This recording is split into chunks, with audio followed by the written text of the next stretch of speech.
Good evening and welcome to the August 19th, 2021 meeting of the Mount Juliet Municipal and Regional Planning Commission meeting. As we begin our night tonight, it's always good to see a full house again. I mean, it is so different when you come to these meetings and, you know, having to raise hands and wait and have to let folks stay outside when really the purpose of the planning commission, the purpose of the planning commissioners itself is to be representatives of our people here today. So it's great to have everybody back in the crowd, and I wish everybody the best and health and happiness. But it's very nice to see, very welcome experience. So thank you all for attending tonight. With that being said, let me grab my little cheat sheet up here. So I'm going to make a few comments here going forward, or we'll catch those here in just a minute. Our first item up tonight is going to be to set our agenda that we will be hearing tonight. I am aware of one item on our agenda, and that is in regards to item 9.2. I think our, so let me get my old agenda around here. All right, so we're going to be adding item 9.2. Item 9.1 was review the preliminary master development plan and rezone for the Curd Road subdivision located at Curd and Beckwith Road, which is a recommendation item back to the Board of Commissioners. Item 9.2 will be the Curd Road subdivision plan of services added to the agenda as well, was previously omitted in error, and so we do need to hear it for its plan of services. So we'll be adding item 9.2 to our agenda as such. And two more recommendation items that I have, if there is no objection to doing so. One of them is item 5.2, which is a review the site plan for MJ Elite Gymnastics located at Clemens Road. I'd like to propose moving that to our consent agenda.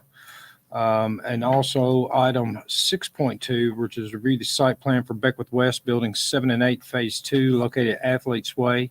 Also moving that up to our consent agenda and hearing both of those via our consent agenda. Any objection or comments to doing that? We will move item 6.2 and item 5.2 both to consent.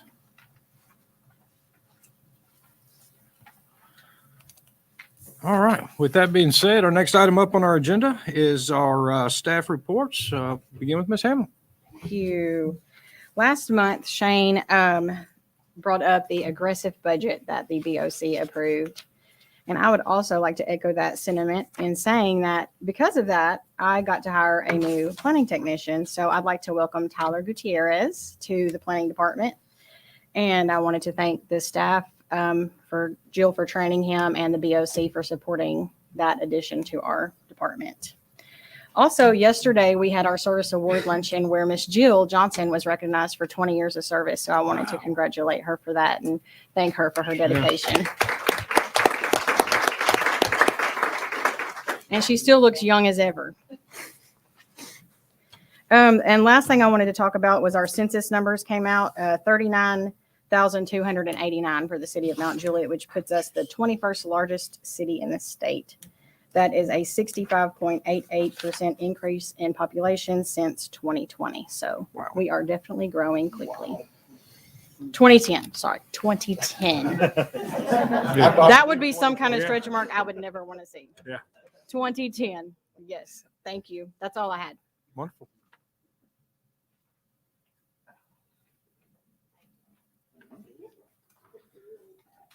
What Jennifer failed to mention is that we are larger than Lebanon. Didn't want to go there. Yeah. I'll step right over it. We'll go there. For Public Works and Engineering, a few things I wanted to cover this month. We have a few projects out for bid. One is Cedar Creek Greenway. I know that's been a long time in the making. Received the grant funds for that several years ago. Had to go through right-of-way acquisition, the whole bit. So finally, we're in a great place on that from a funding standpoint. I believe bids open next Friday on that one. We also have 3 sewer projects out for bid. So I believe Shane, is that next week as well, next Thursday. And so we got a lot of capital projects. We got way more capital projects in the pipeline than that, but those are just 2 more that are going to be getting underway. So of course, everybody sees the bridge widening going on. Be looking for that. See some new signal poles going up, hopefully next week, I think, which will help them to do the rest of their widening they need to do. So if it looks like they've come to a little bit of a halt on the widening, that's why. And so they'll get that done, get the poles, existing poles out of the way, get them down, gone, and then they can finish the widening and do the bridge. So still on track for a May timeline next year. I know the crash that happened earlier this summer was might be a few weeks of delay potentially on the schedule, but that remains to be seen. Did want to mention that our staff, I know Shorty Hunt has been working diligently on a project for us in-house. So we are going to be applicants next month. So it's for our Public Works garage facility that we're planning, actually is budgeted to be constructed over on Clemens Road. So at our site out there. So I'm excited about that, excited about the opportunities of what that's going to mean for us and expanding our services for the city. And again, thanks to, I know Jennifer mentioned it, thanks to the commission, Commissioner Hefner, Commissioner Trevette's here. I hope I'm not missing anybody else. But thanks to them that we're really excited to see us as a department, as a city, moving forward into new and expanded capabilities. So be looking for that next month. Also, one lower cost type of option that or project that we've done here very, very recently, in fact, last week was finished, is East Hill Street. As you may recall, we had Linwood Station, which is being blasted out on Clemens Road over there. That is going to connect to East Hill Street. And one of the things that we knew, it was time to repave East Hill Street. But in addition to that, we actually worked with our pavement contractor, which is Vulcan Materials. We widened that road about 3 to 4 feet. Shorty, again, doing a lot of the grunt work on that one, putting everything out there. We actually, it was very, very low budget widening, but we did it. About $80,000, actually a little less than $90,000 for that. It was about a 2,000 foot roadway section that we did, and so we widened it out. When you're leaving tonight, take a right, head down through there, and check it out, and then come back down East Caldwell because that's what it used to be. So we did not widen East Caldwell, but we did hit East Hill Street because of the connections over there.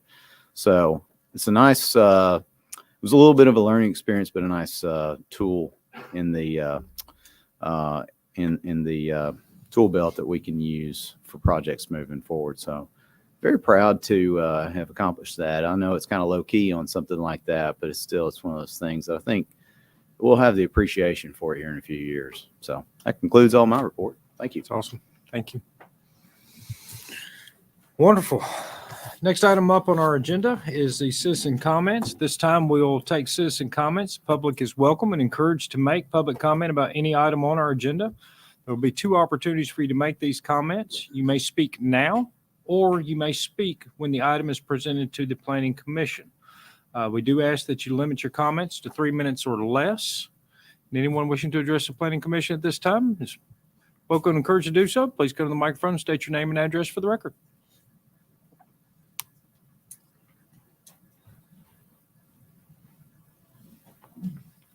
Good evening. My name is Christopher Montini. I live at 2993 Curd Road.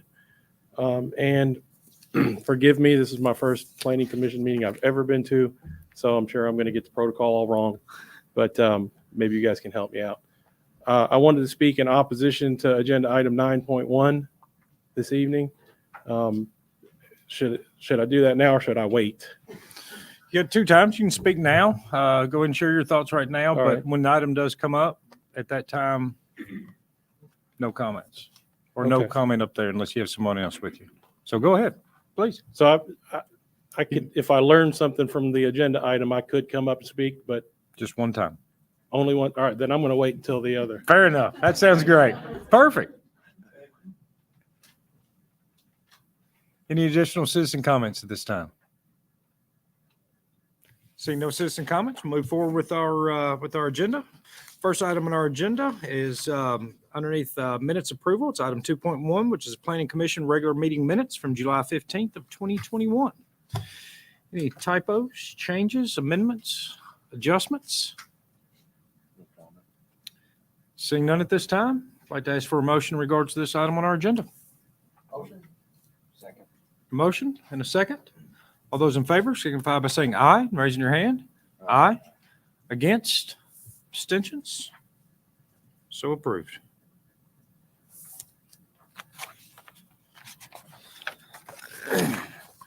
Next item up on our agenda falls underneath our consent agenda. We'll begin with item 3.1, which is review the appointment of Tyler Gutierrez as Planning Commission Secretary. Item 3.2, Providence Parkway Extension Development Letter of Credit, number S133144, in the amount of $54,750 can be released. Item 3.3, Tuscan Gardens Phase 12 Development Letter of Credit, number 954-225-3054-90044, in the amount of $406,185.13 can be released. Item 3.4, review the final plat for Baird Farms Phase 3C, located at Providence Trail. Item 3.5, review the site plan for the Wilson United Soccer City Fields, located at Lorenzo Drive and Golden Bear Gateway. Item 5.2, review the site plan for MJ Elite Gymnastics, located at Clemens Road. Item 6.2, review the site plan for Beckwith West, Buildings 7 and 8, Phase 2, located at Athletes Way. Ms. Samuel. Thank you. Staff recommends approval of the items you just listed with any comments listed on your staff report. Very well. Thank Thank you. Do you have Anything any from questions public? for me? None. Okay.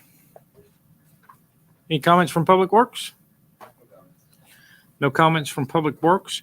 I do have one item that I want to make sure that that we do on item 6.2, which was review the site plan for Beckwith West 7 and 8.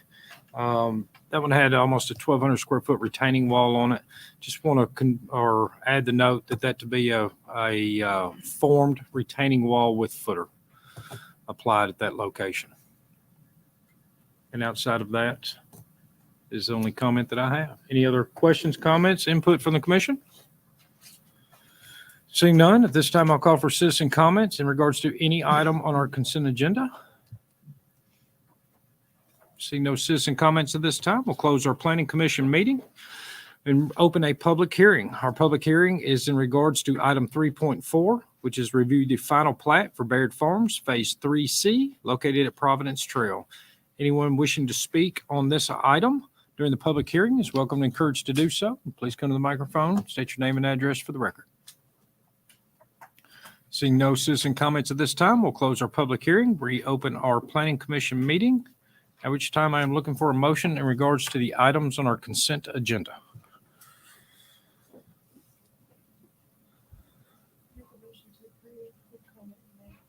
I'll second that. That's a motion to approval, subject to staff comments and the additional comment on item 6.2. All those in favor signify by saying aye and raising your hand. Aye. Against? Abstentions? So approved.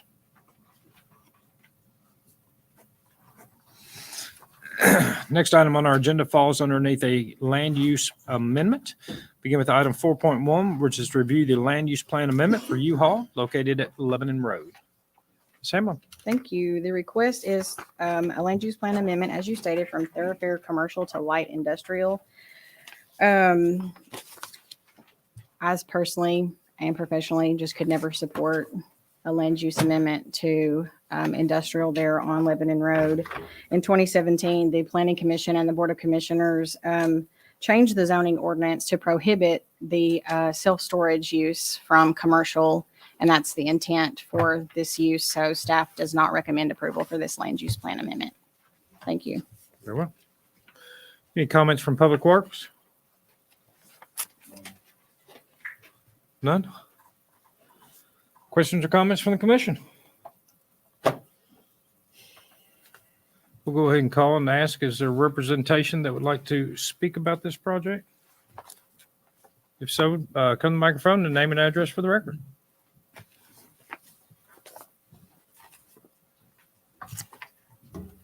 My name's Jeff Porter. I'm the company president for U-Haul here in Nashville.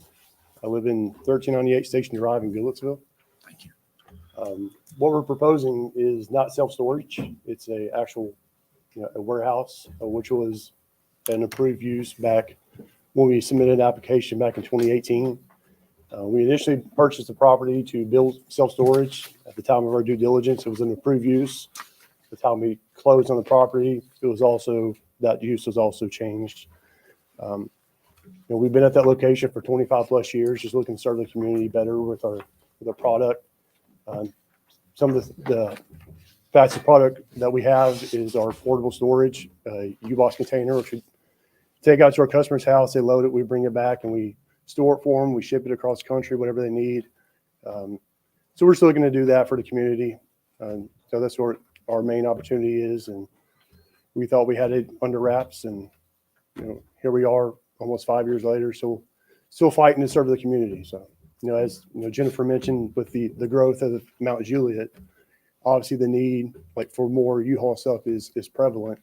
And that's what we're looking to do. Very well. Thank you. Question? Yeah, please. I just wanted to make a correction. The ordinance changed in 2017 to not allow the storage facilities in commercial districts, not in 2018. It was actually approved 3 months before the property was purchased. And I just want to give a little background to those that weren't on the planning commission at the time. The reason that we changed that ordinance is the planner at the time opined that the city needed to protect the aesthetics along these corridors that are considered the gateways to the city. So we felt like there was a strong concentration of these types of use along certain areas in the city, and that's why we changed the ordinance. So I know some of you are new, and I just wanted to give you a little background on that. Thank you. I remember well. Questions or comments from the commission? Thank you, guys. This time we'll call for citizen comments in regards to this item on the agenda. Any citizens wishing to make comment are welcome and encouraged to do so. Please come to the microphone and state your name and address for the record.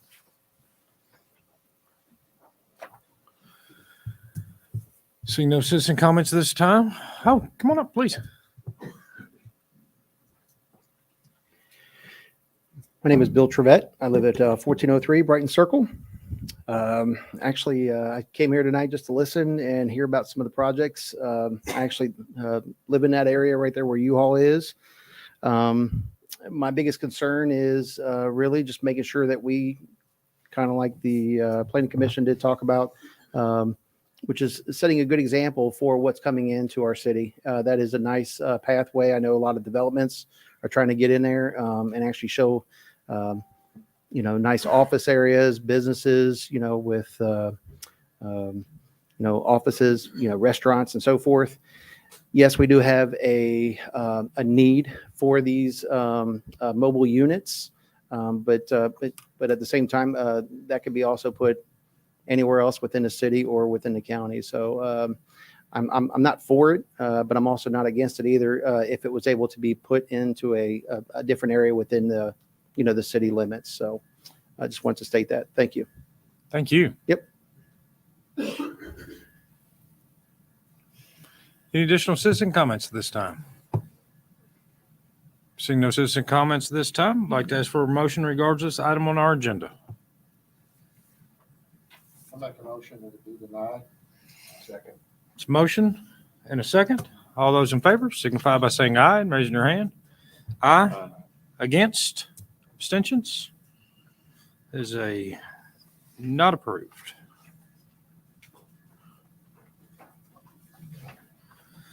Next item up on our agenda falls underneath the site plan, item 5.1, which is to review the site plan modification for the Golden Bear property located at 4591 Beckwith Road.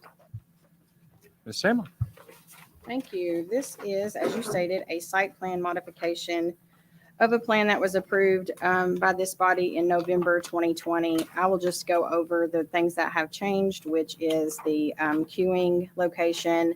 They have added a patio seating and just really worked on the flow of the site itself. When it came before you guys in November, you had some concerns about that flow of traffic and stacking at the drive-through, so they have addressed those comments. In doing so, they lost 6 parking spaces. So they are asking for a variance to that number of parking, which staff does support, because I think that this is a much better plan than was originally submitted. Here for questions if you have any. I've got a couple for you. Sure. And maybe it's back to representation.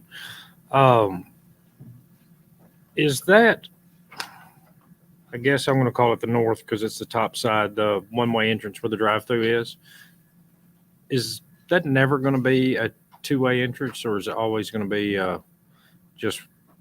On their site, it will just be a one-way entrance. I will let Mr. Barlow or representation Perfect. answer should it be developed in the future.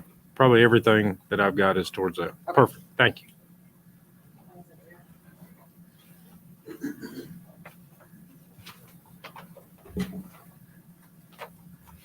That, yeah. Yeah, I believe the way this is set up right now is that it would be one way for right now. I mean, obviously, if site adjacent development were to occur right there, you would still need to have something set up. Obviously, you've got the drive-through there. You'd need the bypass, but then you could have a two-way drive aisle that it connects to. I know we've done that several times where you'll have something of these drive aisles. You'll have them basically make that turn to an intersecting connector type access roadway or something between developments.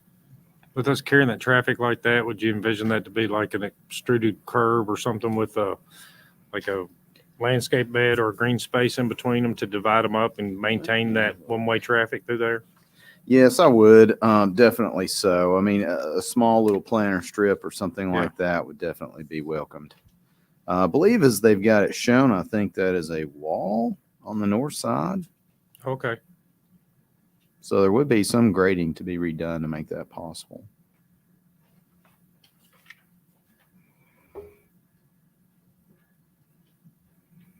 That's what I like it now, but I'm worried about that functionality once we're down the road right there, whether or not we got the room once you put something divided in between the two. Yeah. Yes. That is one point to note there. There is no access easement shown anywhere in there presently. And I know that we've talked a bunch about that because I've kind of turned down a couple that y'all have recommended here of late.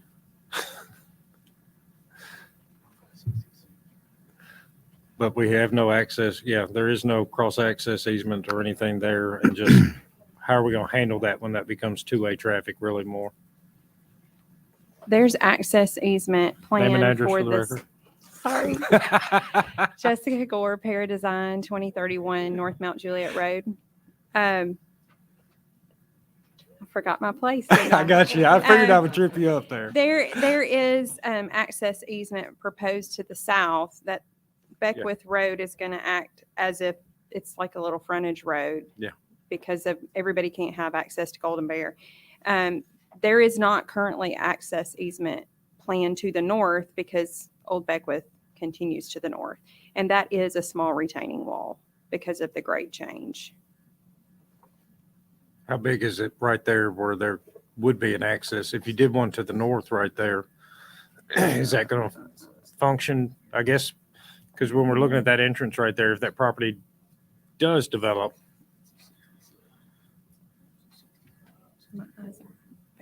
and it might just be two separate entrances, and Yeah, I mean, is what it is. it is. And there's also a sewer line that we tie into that goes down along that property line.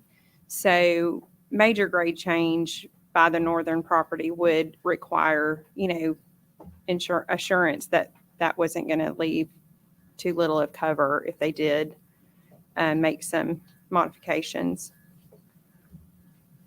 How tall is your wall at your drive-through? It varies, but it's really only about 3 to 4 feet tall. Brick retaining wall?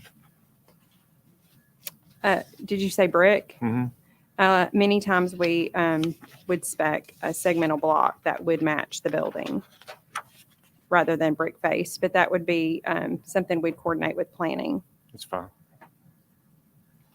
And what do you think? I mean, are we good right there if that property develops?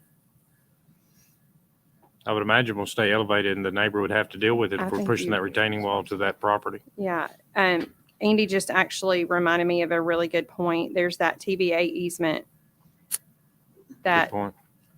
You can't do anything with. you can't put a structure in. Currently, we're showing a dumpster enclosure within it, and that could be pushing it. We may have to actually adjust that. So that northern property, it's more likely that you'd be developing the backside and, there'd be parking there. But I also think that that's such a large tract that I think they would end up putting their access way further north Okay. than where we are rather than share ours. Okay. But you are going to show the access easement to the south?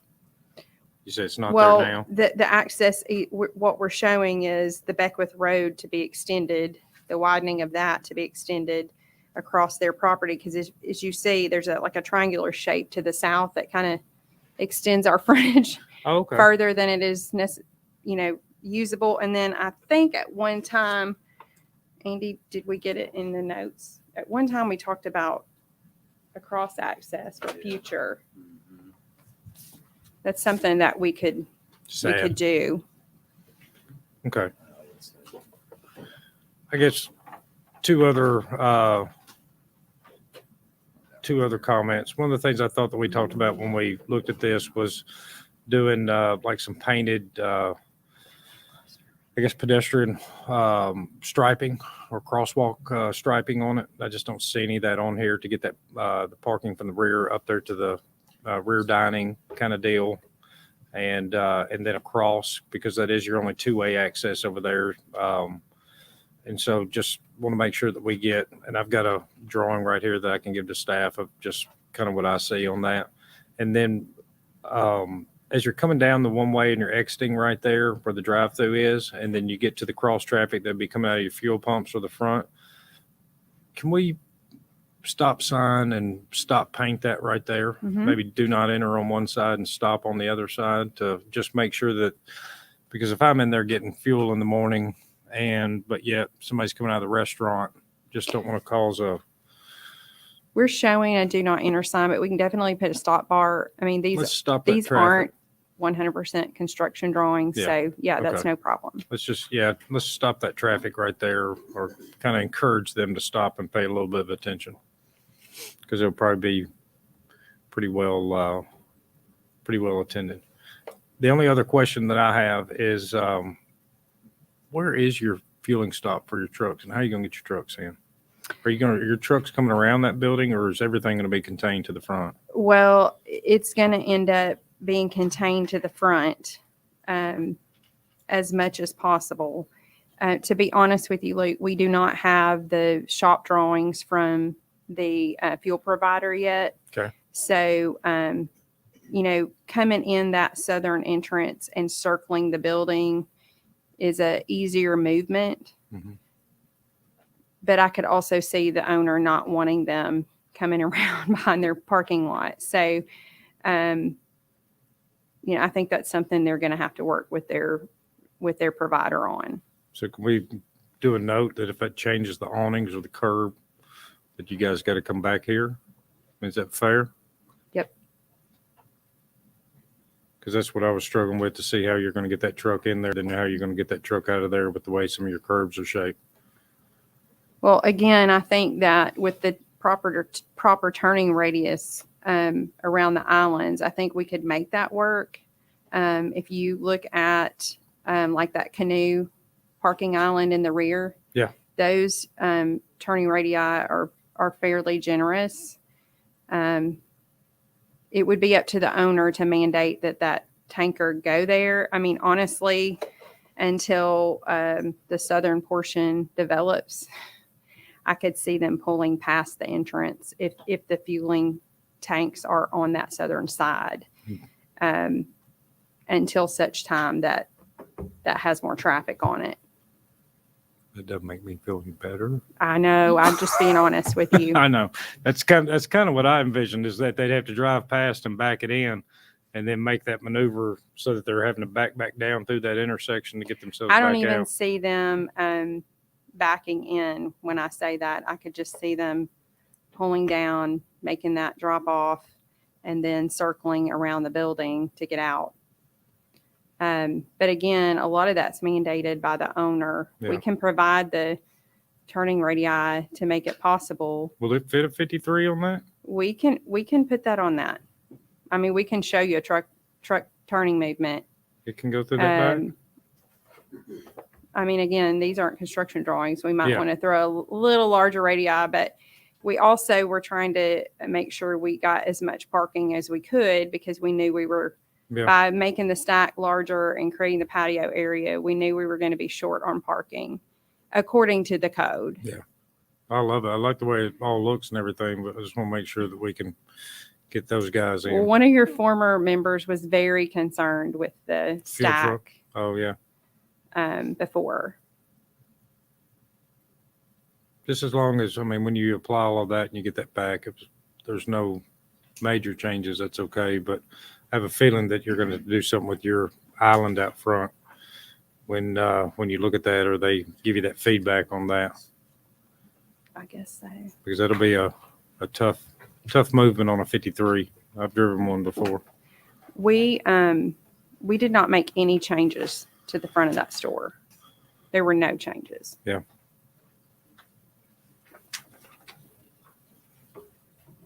Yeah, I don't have any issue. I'm just saying that if it does create significant changes either to that opening or back here, just if it's significant, I'd like to see that again. That's it. Just to be clear, the northern driveway, that is intended to be an exit only? No, Or that will that be is two-way? two-way. They Okay. can enter there. They just can't go down the north side of the building. Okay.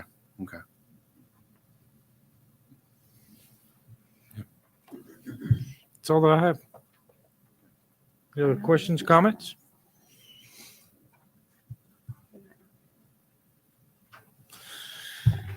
Mr. Barlow, anything else you wish to add? The only thing I was going to ask about as far as bringing it back, as far as any changes to that island, be curious about your thoughts on parameters for that. I mean, if it's width of the access or anything like that that's of concern, I'm just curious. If it's a about minor modification, then you guys can handle Okay, that. But if it gotcha. changes that significantly up front, either at that entrance point where you really got to doctor that, or you really that. have to yeah, change that canoe shaped awning out there. Sure. And if it's minor, I mean, you guys take care of that. Okay, But if it sounds does good. have big changes, I fear that you might have some big changes, and that's just purely guessing. But if you got big changes, Okay, Yeah. that's good. Just wanted to clarify that. yeah, no, Appreciate no. it. Yeah, thank Right. you.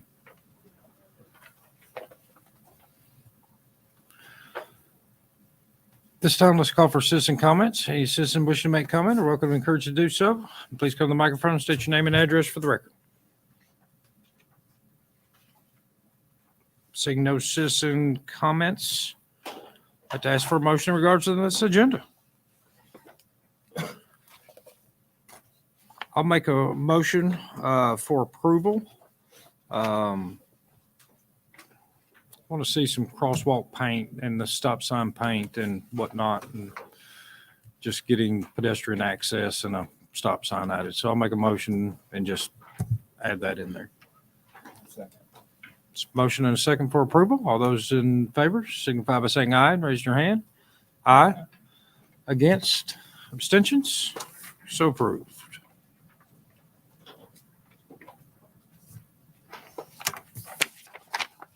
Right.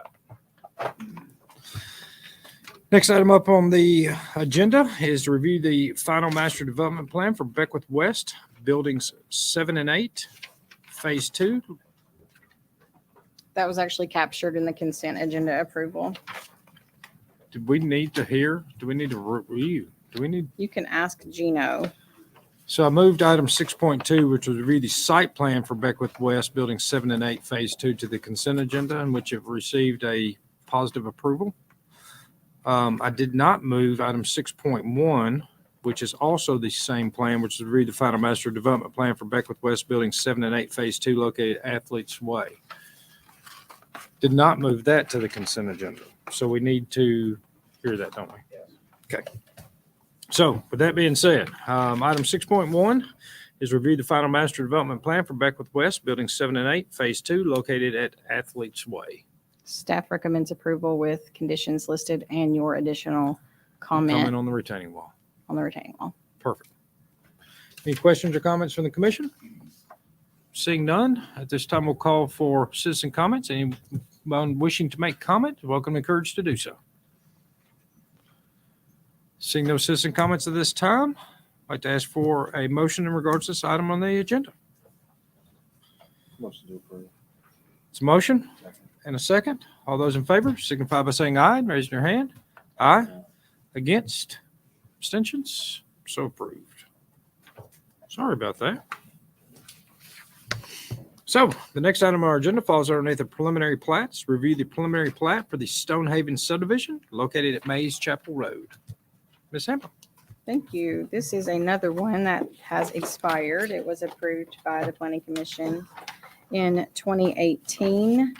No major changes to the plan. They are still asking for a variance to sidewalks on both sides of the street. Some of you are new. We have an issue with the County Road Commission does not want sidewalks in the right of way. Miss Diane can speak to that. They prefer those outside of the right of way, outside of utility easement, and those are to be maintained by the HOA. That variance was denied the last time around. They have brought back sidewalks on one side of the street for this development. One item that we would like to see is the connection of the two cul-de-sacs. So essentially, this subdivision is two cul-de-sacs, and they have a stub out here. I don't know if you can see. I know this is such a small plan, but we'd really like to see those two connect, if at all possible. So I'd like for Mike Rye, whenever he can, to come up and speak to as to why they have not shown that connection, or what are the reasons why they wouldn't want to do that. Also, sidewalks should be shown along Mays Chapel Road, and they have not been. With those comments, I would like to hear from Public Works and then possibly their engineer as to how we could rectify those comments. And if so, I'd like to recommend approval with any other conditions. Perfect. Thank you. Mr. Barlow?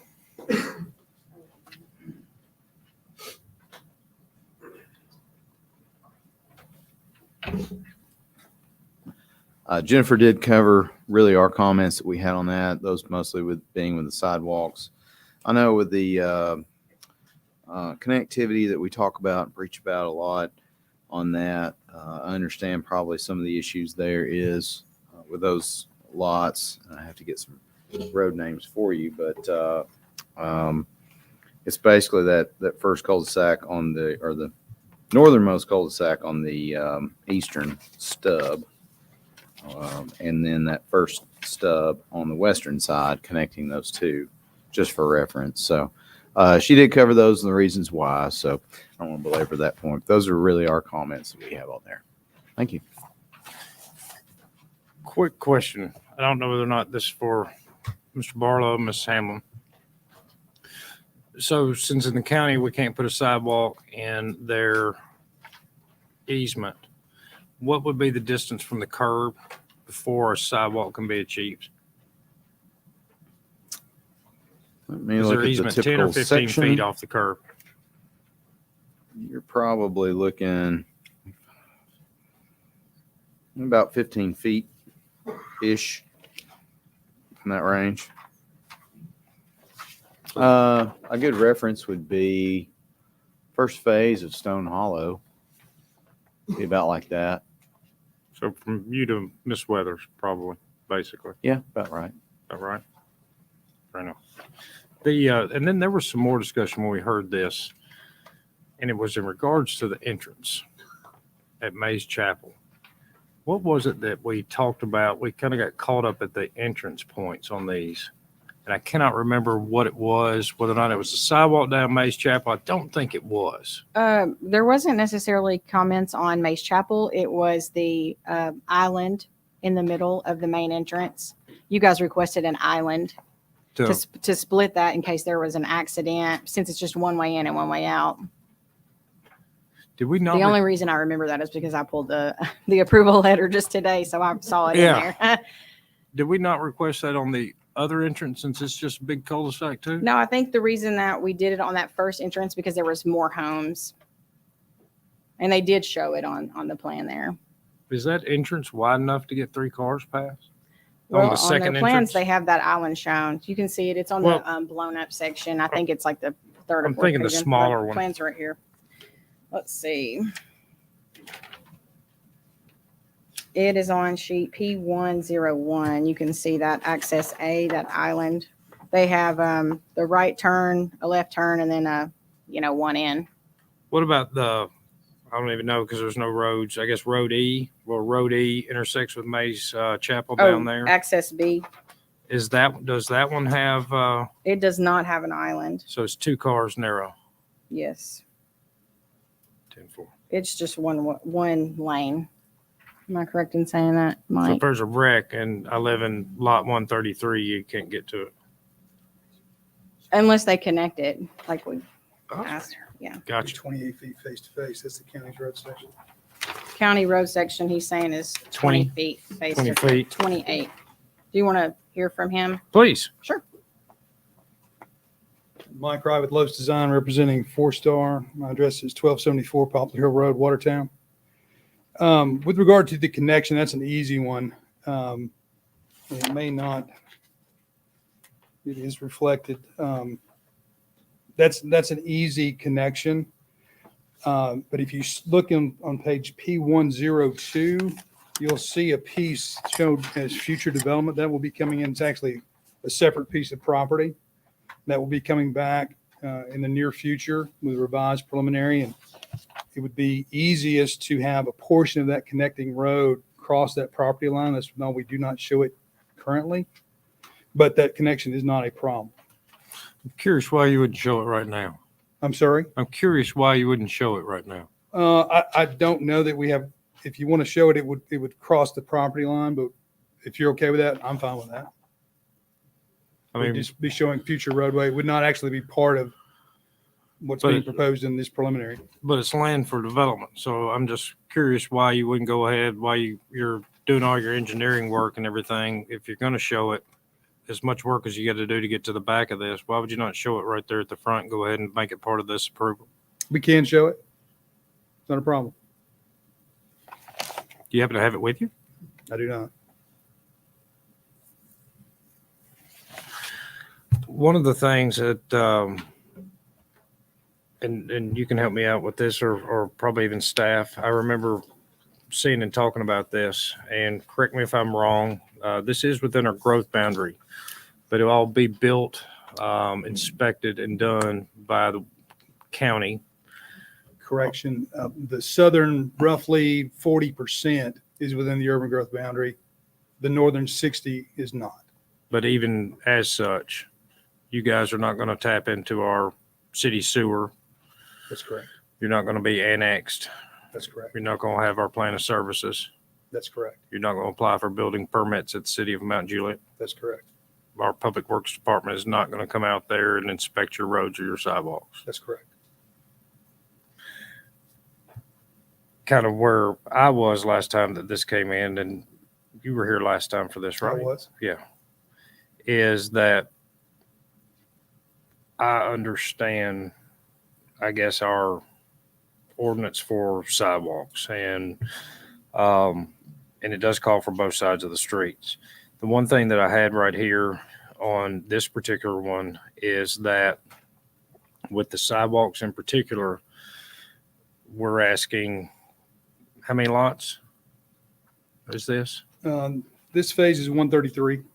133 lots that we know of currently right now on this, to maintain a 5-foot wide sidewalk that's sitting in the middle of your front yard. Your setbacks are how far? 25, I believe, in the county. So you're 25 feet off the curb, right? Is where you're allowed to Well, go? That is correct. There's, Or 25 foot off of their 10-foot easement or 15-foot easement? well, that's the thing. There would be, in addition to the sidewalk, on one side of the road, we know West Wilson Utility District water will go. Right. They will likewise not go within the right of way, and they will not allow the sidewalk in their easement. Right. So you're talking about a 20-foot easement, at least 15, probably 20-foot easement behind the right of way. And if it's on that side, then you're talking 25 feet, the sidewalk resting 25 feet from the right of way line. So that's what It'd be about 30, 35 feet. kind of what I came back to. You're going to Well, your setback is 25, so you'll have to set back the house at least in that scenario. In the worst case scenario, you'd be setting the house back 10 more feet to be if we were behind to the say sidewalk. you got to do sidewalks on both sides. So you guys compromise and put them on one side, but regardless of that, it's still going to be 15 feet off the curb back into the yard That's correct. because it cannot be in public right of way per county code and regulation. Correct. So that was one of the things that I got into. I think, matter of fact, I think I gave you a negative vote myself on this only because of that. Because I did not personally agree with putting a sidewalk, even though I appreciate the value. And I think that the discussion was maybe a expanded roadway where we could do a bicycle lane out there on the road, or a pedestrian lane that's striped and whatnot. We have them down Lebanon Road currently right now. I can, if I may. Yeah. We actually met with the County Road Commission last week. We raised several issues, one being narrowing the right of way to make it a little bit easier. The answer was no. We raised that very issue, and the answer was no.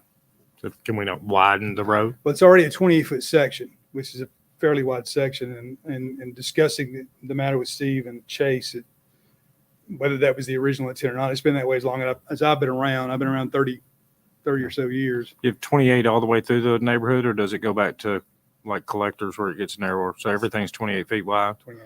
Mm-hmm. So I think part of their thought process is that you actually provide for potentially some on-street parking. And certainly I can tell you in the county, people walk the streets. Yeah. Where there is no sidewalk. Are you going to do decorative street lighting or anything through your neighborhood? Yes. You are? Mhm. So I guess my thing is still going to be the same on this. I don't mean to say that there's no value in a sidewalk, but to me, there's no value in a sidewalk 15 feet into somebody's front yard, and also 15 feet from the front of my house, or 10 feet from the front of my house as well. If I can't put the sidewalk where our city code requirement where we allow to do our sidewalks and how we allow to do our sidewalks, that's still one of the things that gives me a little bit of heartburn of this plan, is that I'm going to have a sidewalk that I'm going to put the financial responsibility 100% back on all of these homeowners, and then I'm going to run them right down the middle of my yard. And so aesthetically and maintenance wise. So I just wanted to make sure, because I know we got a lot of new members on the planning commission right now. And when talking about the variance for both sides, as he said, you could be looking literally at a sidewalk 20, 25 feet into a front yard. If we only do one side, you're still looking at a sidewalk as far as from me to Miss Weathers. And so you're still putting a sidewalk 15 feet down the middle of, it's like a racing stripe down the front of your yard. I see the value in our sidewalks, but I don't see the value in cutting a sidewalk right through somebody's front yard. And that's just where I struggle a little bit. That's all that I had. Questions or comments?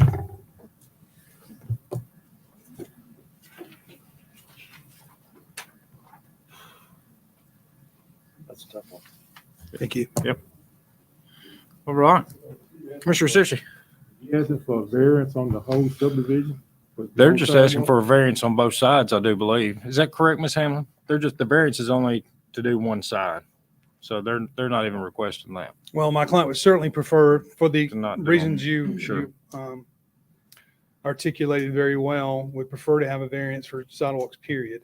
It does create a bit of a hardship to have to do it on one side, but as a compromise position, they are willing to provide it on one side. Would request the variance for, as a minimum, one side.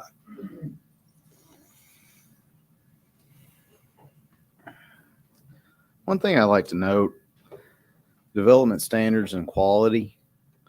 We have good standards, I believe, in the city of Mount Juliet.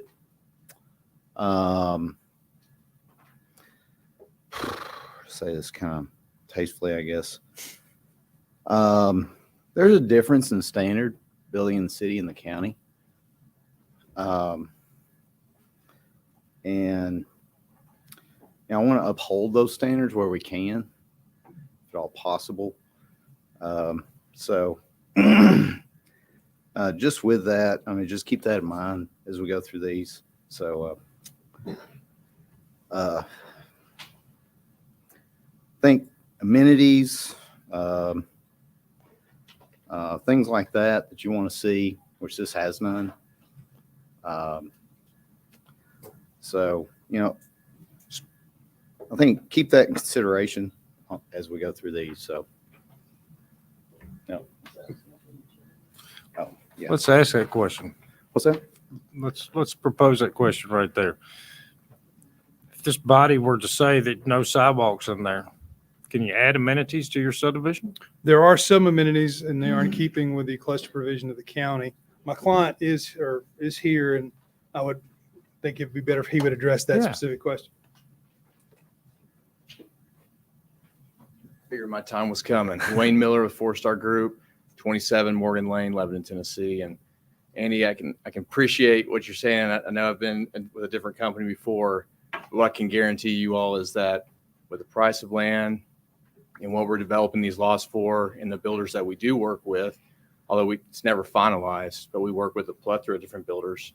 These houses are not going to be what I guess you would think in the past, where architectural standards are minimized because you're in the county versus in the city where it's regulated. And these are going to be brick, stone, albeit you might have some hardy. I won't tell former Mayor Haggerty that. At the same time, we're not having where it's vinyl siding on a house that's going to be ranging between $350,000 to probably upwards of $600,000. I wouldn't have any fear with that, especially with the walkability in the backside of the neighborhood with the trail system. So if you took the sidewalks out, can you put amenities in your subdivision?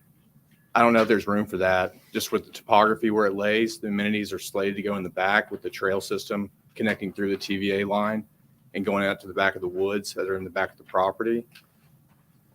I would like to see the sidewalks go. As a former builder myself, the opportunity to have sidewalks is a very good thing for a community. When you have 15 foot to what you stated before, Luke, into someone's yard, it's tough. And potentially not even having the curb cuts to connect that. It's a weird look. And any of the builders we're talking about, and we're talking with them about this property, no one has said they don't want sidewalks.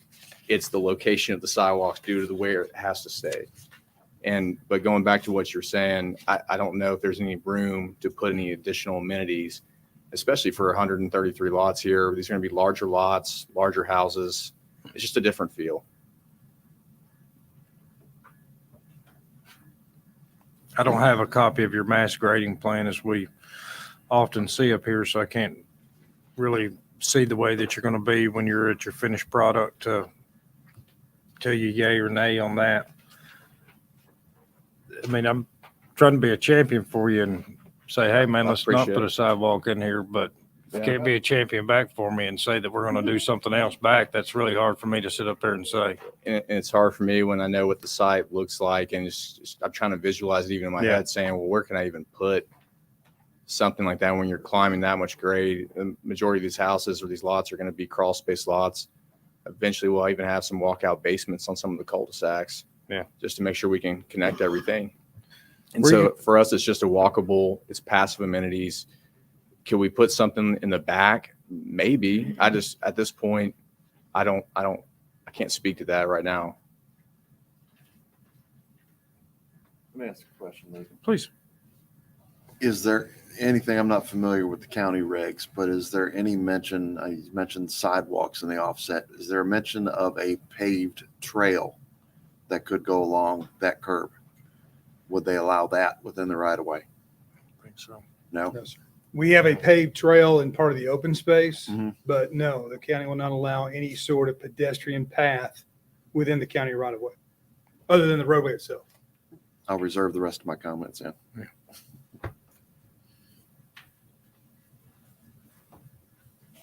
That sucks. Further questions, comments? Thank you, guys. Thanks, Luke. Appreciate it. This time, let's call for citizen comments in regards to this item on our agenda. Any citizens wishing to make comment are welcome and encouraged to do so. Please come to the microphone and state your name and address for the record.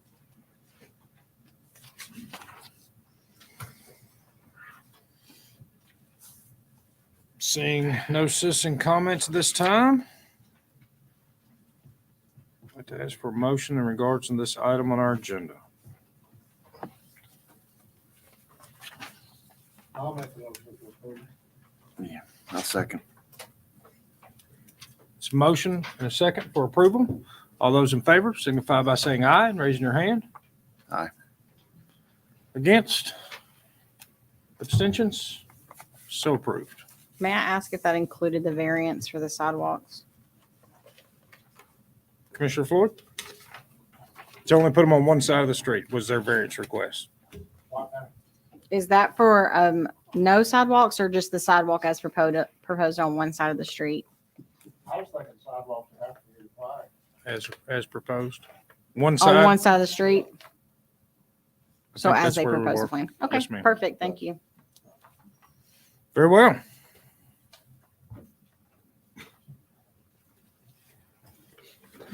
Next item on the agenda is item 8.1, which falls underneath a land use amendment and preliminary master development plan rezone. Item 8.1 is to review the land use plan amendment for Velocity Motor Cars located at Northwest Rutland Road. This is the land use plan amendment only. Ms. Hammond? Hello. This is a request to amend the land use plan from neighborhood commercial to commercial interstate or interstate commercial. Normally, as your planner, I follow this plan like the letter of the law, but I've done quite a bit of research on, and I provided you a map on what areas are designated as the commercial interchange. And going south, it goes all the way 1.25 miles south for commercial interstate, and north it only goes 0.63 tenths of a mile. So if you notice, Publix or the Paddock's Place and Lowe's and that development is currently designated as interstate commercial on the land use plan. So I don't necessarily take issue with this request as much as I would on another request of this nature, but I definitely think the use, being that the proposed use is enclosed, appointment only, those types of things, I feel like I could support a land use amendment to commercial interstate. If it is approved, I would suggest that we tie that in with the PMDP, and that would only be subject to that final PMD approval. Otherwise, it would revert back to the neighborhood commercial. But I do support this change. I just wanted to give you a little reasons why I do, because I typically do not. But if you do look at that Exhibit D, you'll see why the proximity of existing commercial interstate is the reason why I have chosen to support this request. Very well. Questions or comments from the commission? One quick question. Have we looked at this in lieu of the transportation plan? We had a road through here somewhere. Say that again. On the transfer, have we looked at this and I think that's actually, I thought on that was up? Is east. it where the, is it? Okay. I know we had some kind of it's kind of okay, cool. I didn't know whether or not we thought of something that if the use of the church should change, whether or not we had something designed through that area right there that I was thinking of at one point. Well, when we get to the PMDP, if it passes, you'll remember why is all that cross access that we required Pinnacle, Bob Parks. That whole development has cross access throughout, and I think that's what you're thinking about. Okay. Fantastic. Thank you. You're welcome. Any questions from the commission? This time, I'd like to call for citizen comments in regards to this item on our agenda. Any citizens wishing to make comment are welcome and encouraged to do so. Please come to the microphone, state your name and address for the record. See no citizen comments at this time. I'd like to ask for a motion in regards to this item on our agenda. Motion. Can we do it subject to the approval of the preliminary master development plan? And that if it doesn't pass, then it reverts back? That's fine. I will second that. That's a motion and a second. All those in favor signify by saying aye and raise your hand. Aye. Against? Abstentions? So none. Approved. All right, the next item is a recommendation item back to the Board of Commissioners. It is item 8.2 and is reviewed the preliminary master development plan for Velocity Motor Cars located at Northwest Rutland Road. Ms. Emma. Thank you. As you stated, this is a PMDP for Velocity Motors. This user is by appointment only and a fully enclosed auto dealership, high-end used cars. I'm not sure if they dabble in new vehicles. But again, by appointment only. Fully enclosed, so there will be no maintenance of vehicles on the outside, which was really the draw for me to support this project. I would have never supported your traditional car lot on this lot in particular. The proposal includes one 50,000 square foot building, and 10,000 square foot of that will be an upper story. They also included an open air patio. We paid a lot of attention to the access, which is not proposed as a separate access. You will see that they're using that existing cross-access easement that we just spoke about through Pinnacle, as well as the Bob Parks Realty Building. I have made a request that they do not allow egress on this Bob Parks Realty section, as I would never want somebody trying to make that left-hand turn maneuver at the light there at Mount Juliet Road, right there where the traffic backs up so bad right there. It would just be incredibly difficult for a car hauler or a semi to make that left turn. So I personally would like to see all that traffic flow out to the light that we have there at Northwest Rutland Road. And we did make that comment as well in our staff report. If you flip over to sheet L1-0.00, you'll see that they have provided a very healthy landscape buffer along this residential section here. I believe the adjoining property owners are here tonight and would actually like to request that be placed on a berm.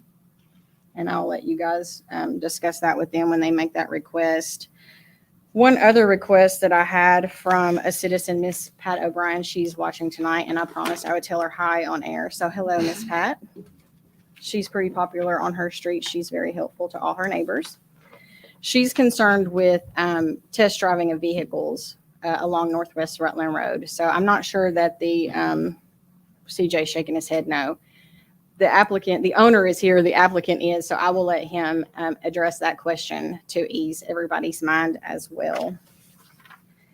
More details would be forthcoming if this is approved on the final master development plan as far as lighting and those types of things, but staff does recommend approval with our conditions listed.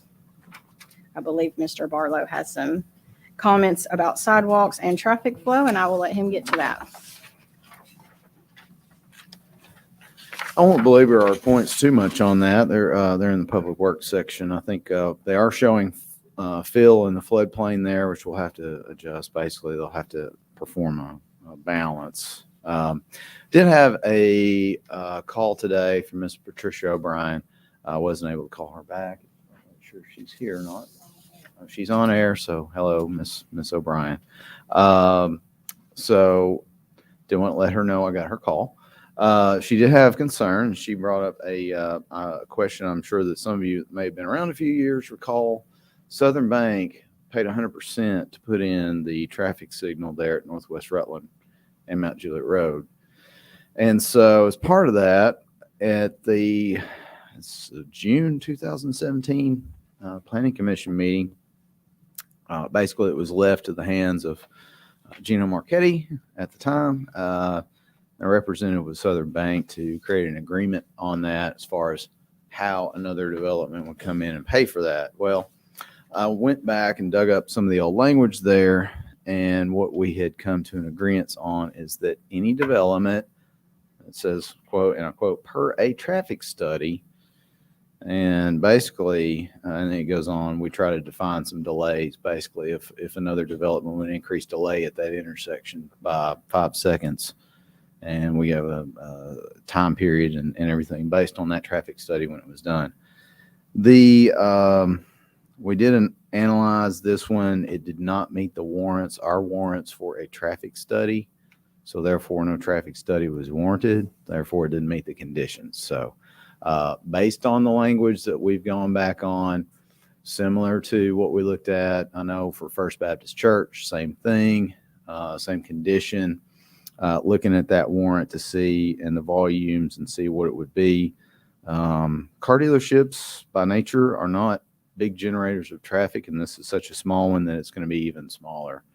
And so just wanted to address that question because I know it could come up on that. And so just kind of let you all know about that. So hopefully that erases any concerns on that. If you have any other questions on the way it's laid out. One of the things I did want to note on the little, I'll call it a traffic signal. That's not signal, traffic circle. As you see on sheet C 2.0 there, the way they've got it offset is really to try to direct that one-way exiting traffic. And so probably one of the things that we will work with them on, the applicant on a construction, is, I don't know if it's splitter islands or something of that nature that would really prevent any truck movement exiting a site. A little bit of geometry change there, and I think we'll be able to get that work to where all exiting traffic from the site goes out Rutland Road. So I know that was a concern. I think it's a valid concern. We do want that safe flow of traffic going to a signalized intersection and not to an unsignalized intersection where we can. So ingress is fine. Egress controlled a little bit more. So based on that, no other comments.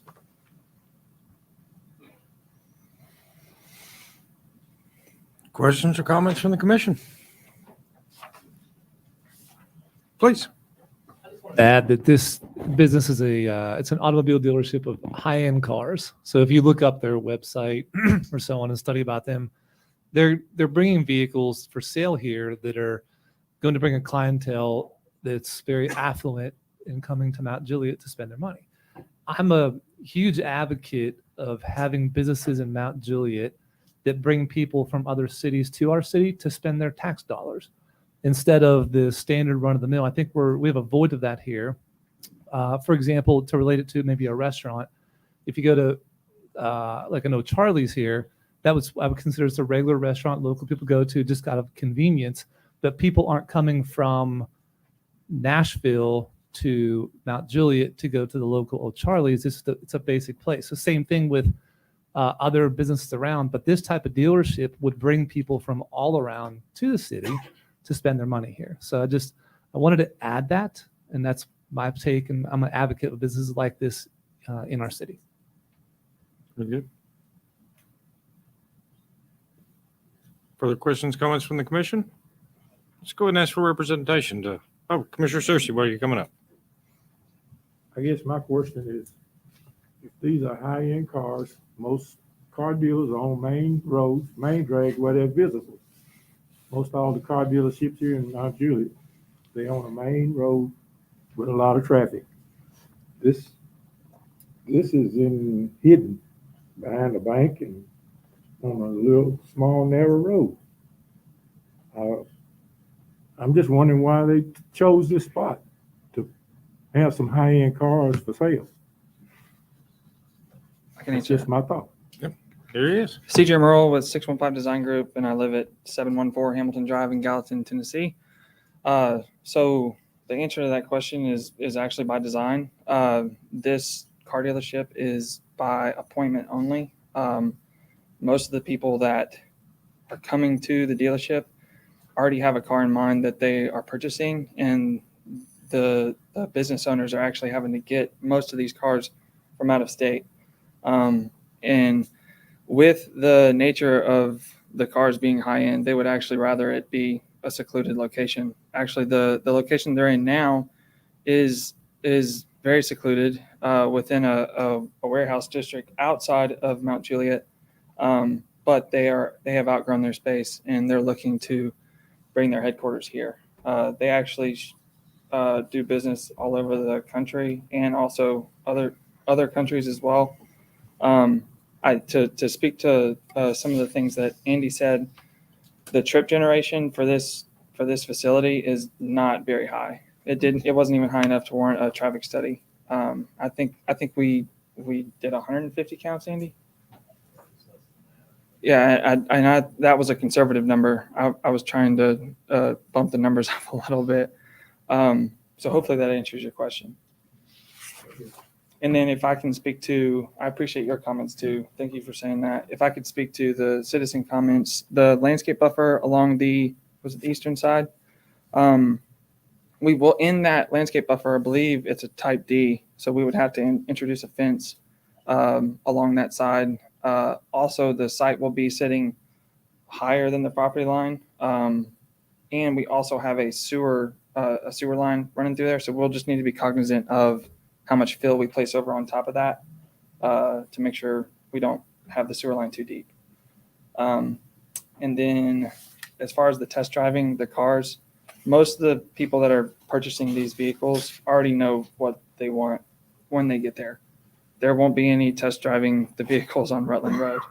So I don't think that should be a concern. Happy to answer any other questions. Please. Are you saying you're going to restrict them from test driving?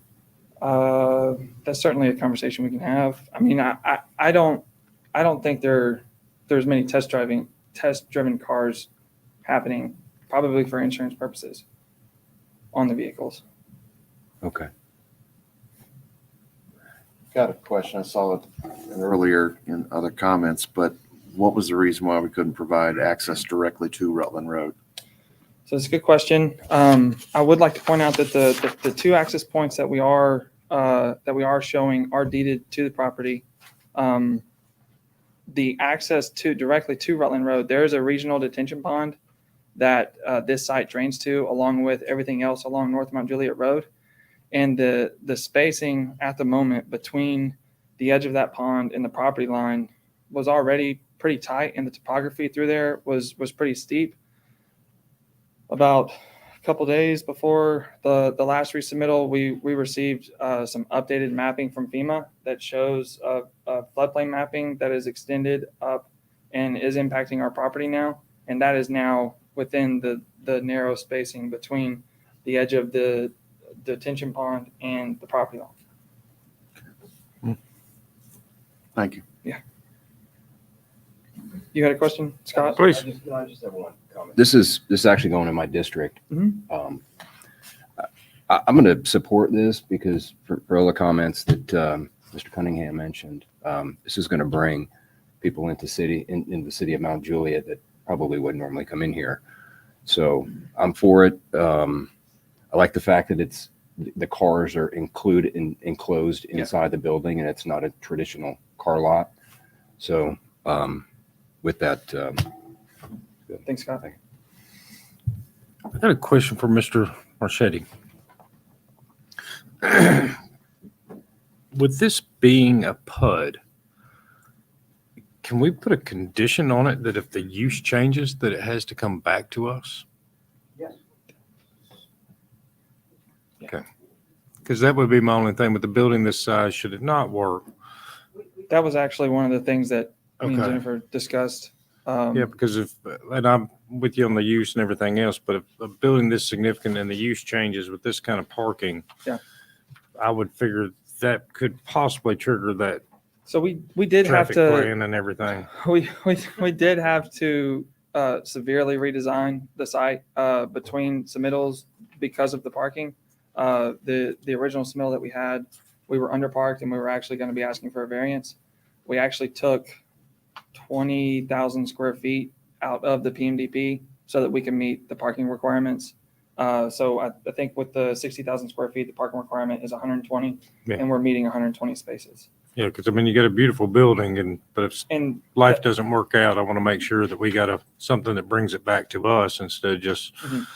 boy, the use changes, and then all of a sudden we have a high traffic user Of course. piping all that traffic through the bottom of Pinnacle's parking lot, and no improvements at Northwest Rutland Road, and then no contribution to the stoplight and everything else out there, all those other triggers. So, of course. yeah. Cool. Further questions, comments from the commission? Thank you. Thank you. That being said, I'd like to call for citizen comments in regards to this item on the agenda. He says, wishing to make comment or welcome, encouraged to do so. Please come to the microphone and state your name and address for the record.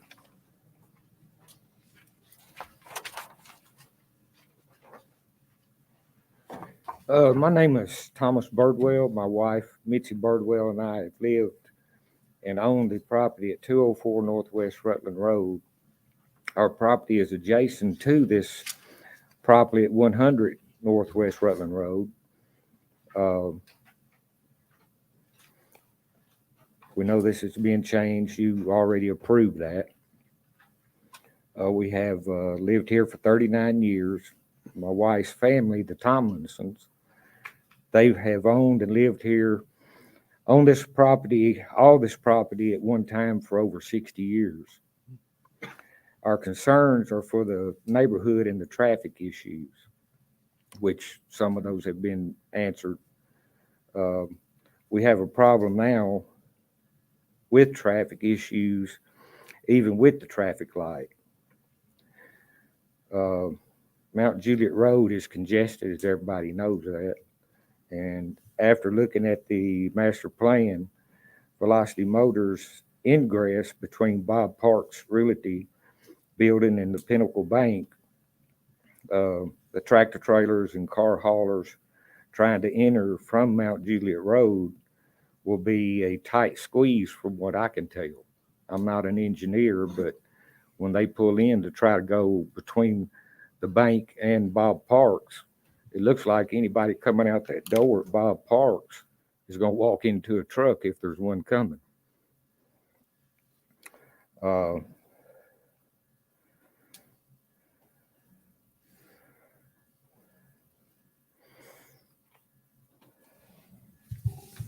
The egress,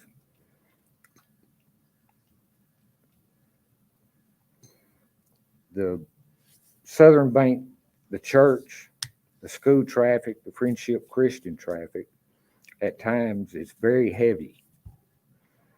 We think this egress is not a good area.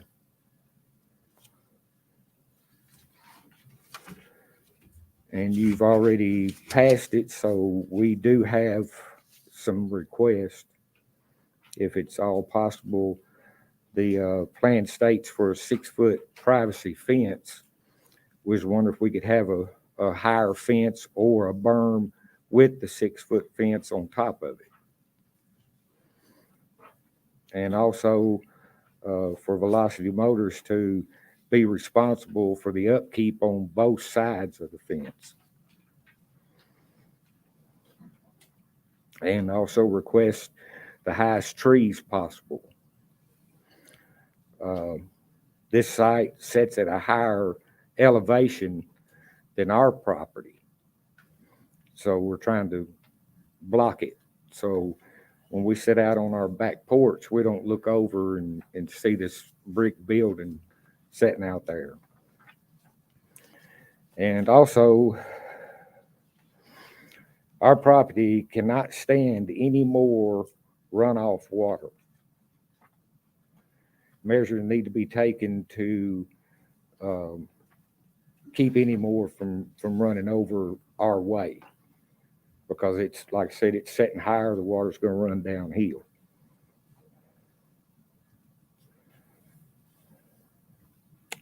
Also, the intercom system, if they have one, we request for it not to be used. Everybody's got cell phones. You can text, message. If they need to talk to somebody that's outside, they can do that. Is the parking lot going to be a gated, secured lot? It is.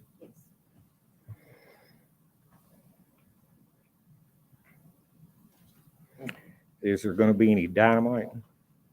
Are they going to have to dynamite?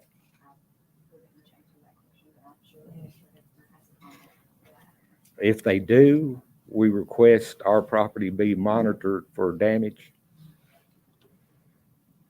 A lot of times dynamite can cause damage, and if it's not being monitored, it kind of gets pushed to the wayside.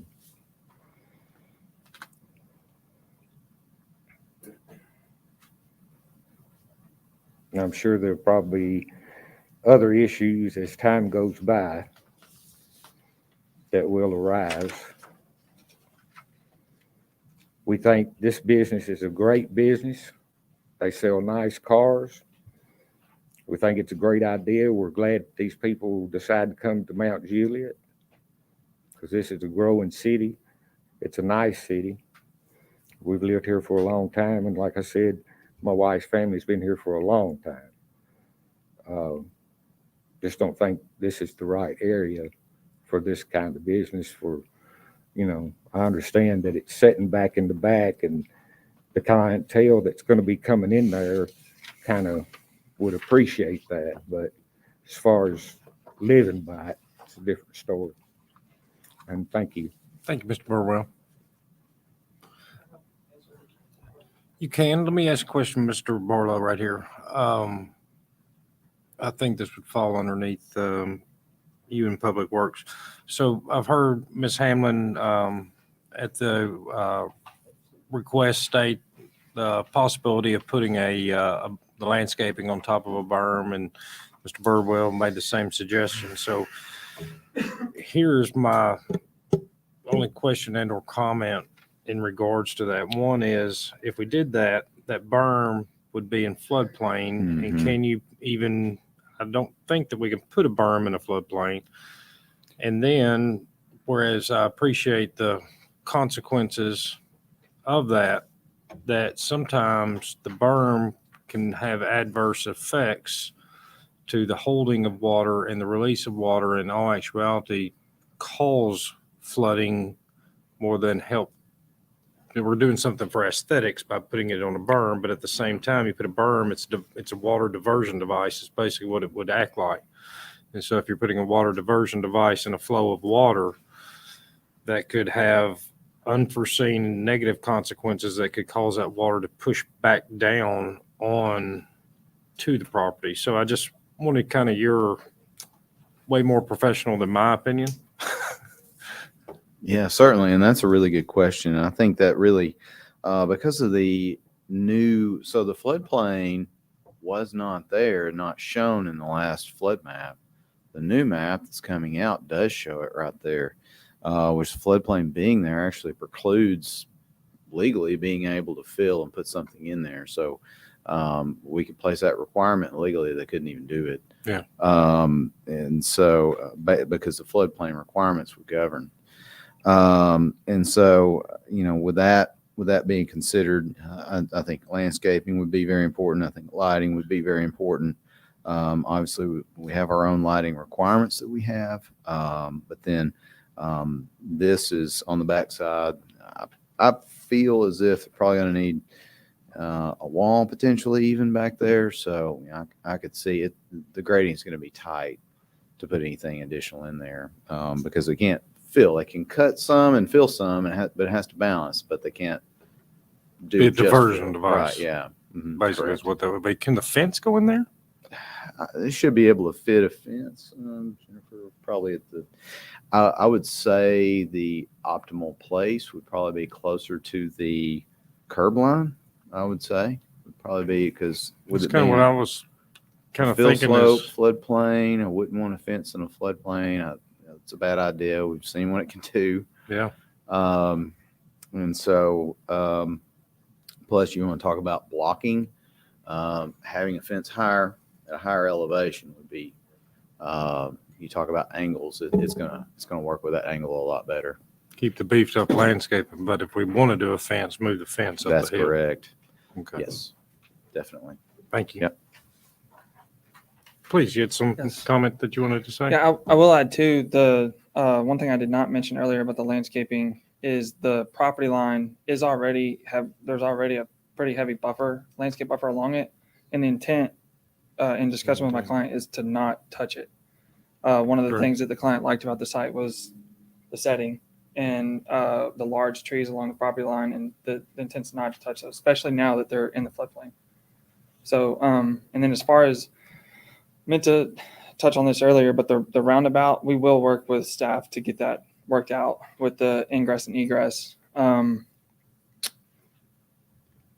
okay with no exterior speakers? Yes, in to my knowledge, I don't think they use a calling system like that anyways. Everything's indoors. Have you Probably done just yell at anything each yet other. to see if you are going to have to blast on that? Oh, blast. So right now the site is actually in a fill condition. I think on the top side, and we have a geotechnical, because we're so early in this process. The geotech is supposed to be out on site, and that is something that we can work with Public Works to mitigate. Okay. I think the intent is going to try to stay out of rock as much as possible. Go ahead, Scott.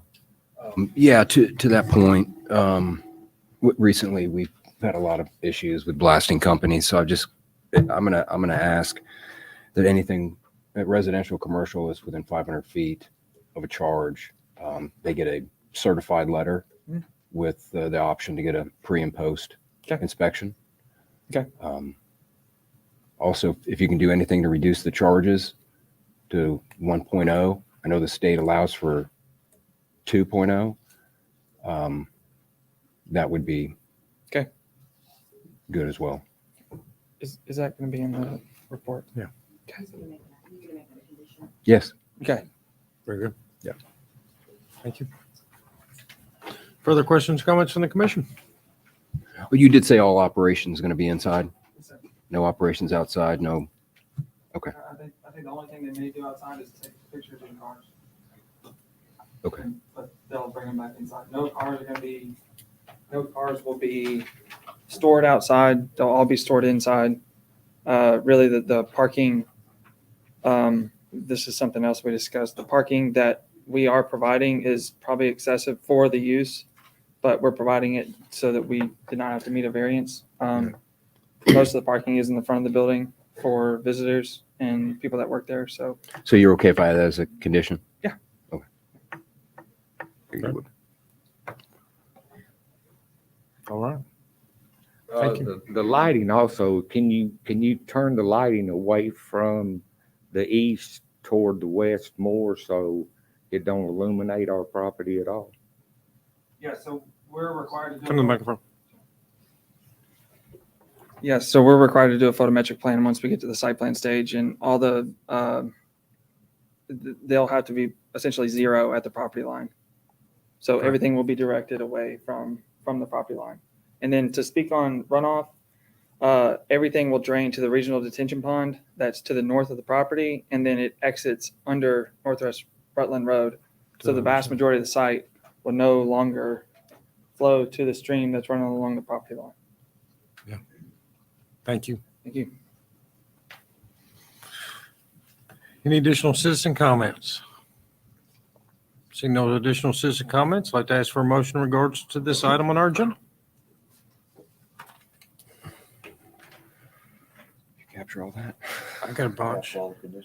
I'll throw out there, I'll make a motion for approval subject to staff comments. Like the additional comment that as a condition, that if this use should change, then the requirement for it to be brought back to the planning commission at that time. As well, no exterior speakers, lighting to be subject to the photometric plan that documents no light passage off of their adjacent property. If blasting is conducted on the site, the adjacent neighbors to be provided with a certified letter. 500 feet. 500 or within 500 feet, be provided with a certified letter and an inspection requirement pre-blasting And post. and post-blasting. And I think they got them all. That would be my motion. Second. Got a motion and a second. All those in favor signify by saying aye and raising your hand. Aye. Against? Abstentions? So approved.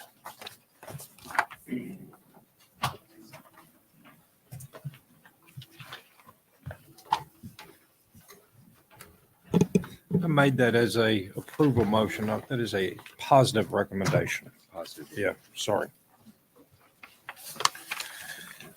Next item up on our agenda falls underneath the preliminary master development plan and rezone.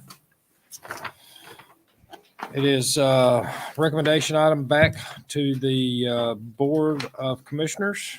Would it be, Ms. Hamlin, would it be prudent for us to hear these together? Yes, please. Very well. Any objection to us hearing 9.1 and 9.2 together? Seeing no objection to that, we're going to hear 9.1 and 9.2 together. Both the recommendation items back to the Board of Commissioners. Item 9.1 is to review the preliminary master development plan and rezone for the Curd Road subdivision located at Curd and Beckwith Road. Item 9.2 is a recommendation item back to the Board of Commissioners to review the plan of services for the Curd Road subdivision located at 2844 Curd Road. Ms. Hamlin. Thank you. I just wanted to make mention that we have given you an updated exhibit. It's just loose on your desk there. This property is owned by a portion of it by the city of Mount Juliet, and they are purchasing some of that from us. And as a part of that deal, are building a trailhead for city use there on the eastern side of the property, which you can see on your plan, sheet C101. The plan proposes 208 lots, 238 dwelling units. They have a small section of R10 villas, much like was presented to you with the Bradshaw development. This is on 88 acres, and they have 178 single family and the 30 lots or 30 villas. The minimum lot size on your typical RS15 zoning is 15,000 square feet and 10 for R10. However, this is a PUD, and they are asking for the various lot sizes that you see shown on your plan. One thing I would like to mention is the setbacks that they are asking for: 20 in the front, 5 on the side, and 20 in the rear. I personally think that 5 feet is way too close, and as historically, the minimum that we have approved is 7.5 feet. So I wanted to make mention of the variance that they are asking for the 5-foot setbacks. That planning staff does not support those. They do provide sidewalks on both sides of all internal streets. However, I didn't see any shown along Curd Road or Beckwith Road. They're on Access C at Beckwith Road. That may be a little difficult to accomplish considering how narrow it is, but I'd like for them to answer that question for me. They have provided enhanced landscaping along the detention ponds on Curd Road. And as part of that, there will be the black split rail fencing, the horse type fencing with the brick columns to separate. I think that adds a nice streetscape, and they have included that. One other variance that they are asking for is to not provide a landscape buffer along these the rear of these lots that butts up against the remaining portion of the city property. In lieu of that buffer, they would like to propose a fence. And because of all of the problems that we have with some of those perimeter buffers, I actually do support that. I think it's just better for everybody in the long run, including the future homeowner. Shared driveways is another variance that they are asking along roads C and D, which I know this is really small and I'm terribly sorry, but it's this road here and along the main access of Beckwith Road. I'm sure Andy will touch a little bit on this, but this is a future connector possibly to Lebanon Road. Therefore, I think that they should provide what's required, and that's the side entry garage rather than providing those shared driveways with the front facing garage.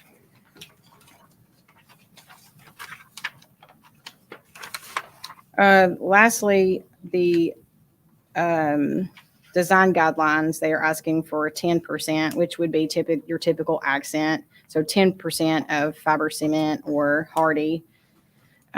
Staff does support that. I mean, that's very minimal in nature. So I definitely support that. We have several conditions listed. And with that, staff recommends approval should they address those comments. Do you have any questions for me? Thank you. Mr. Barlow.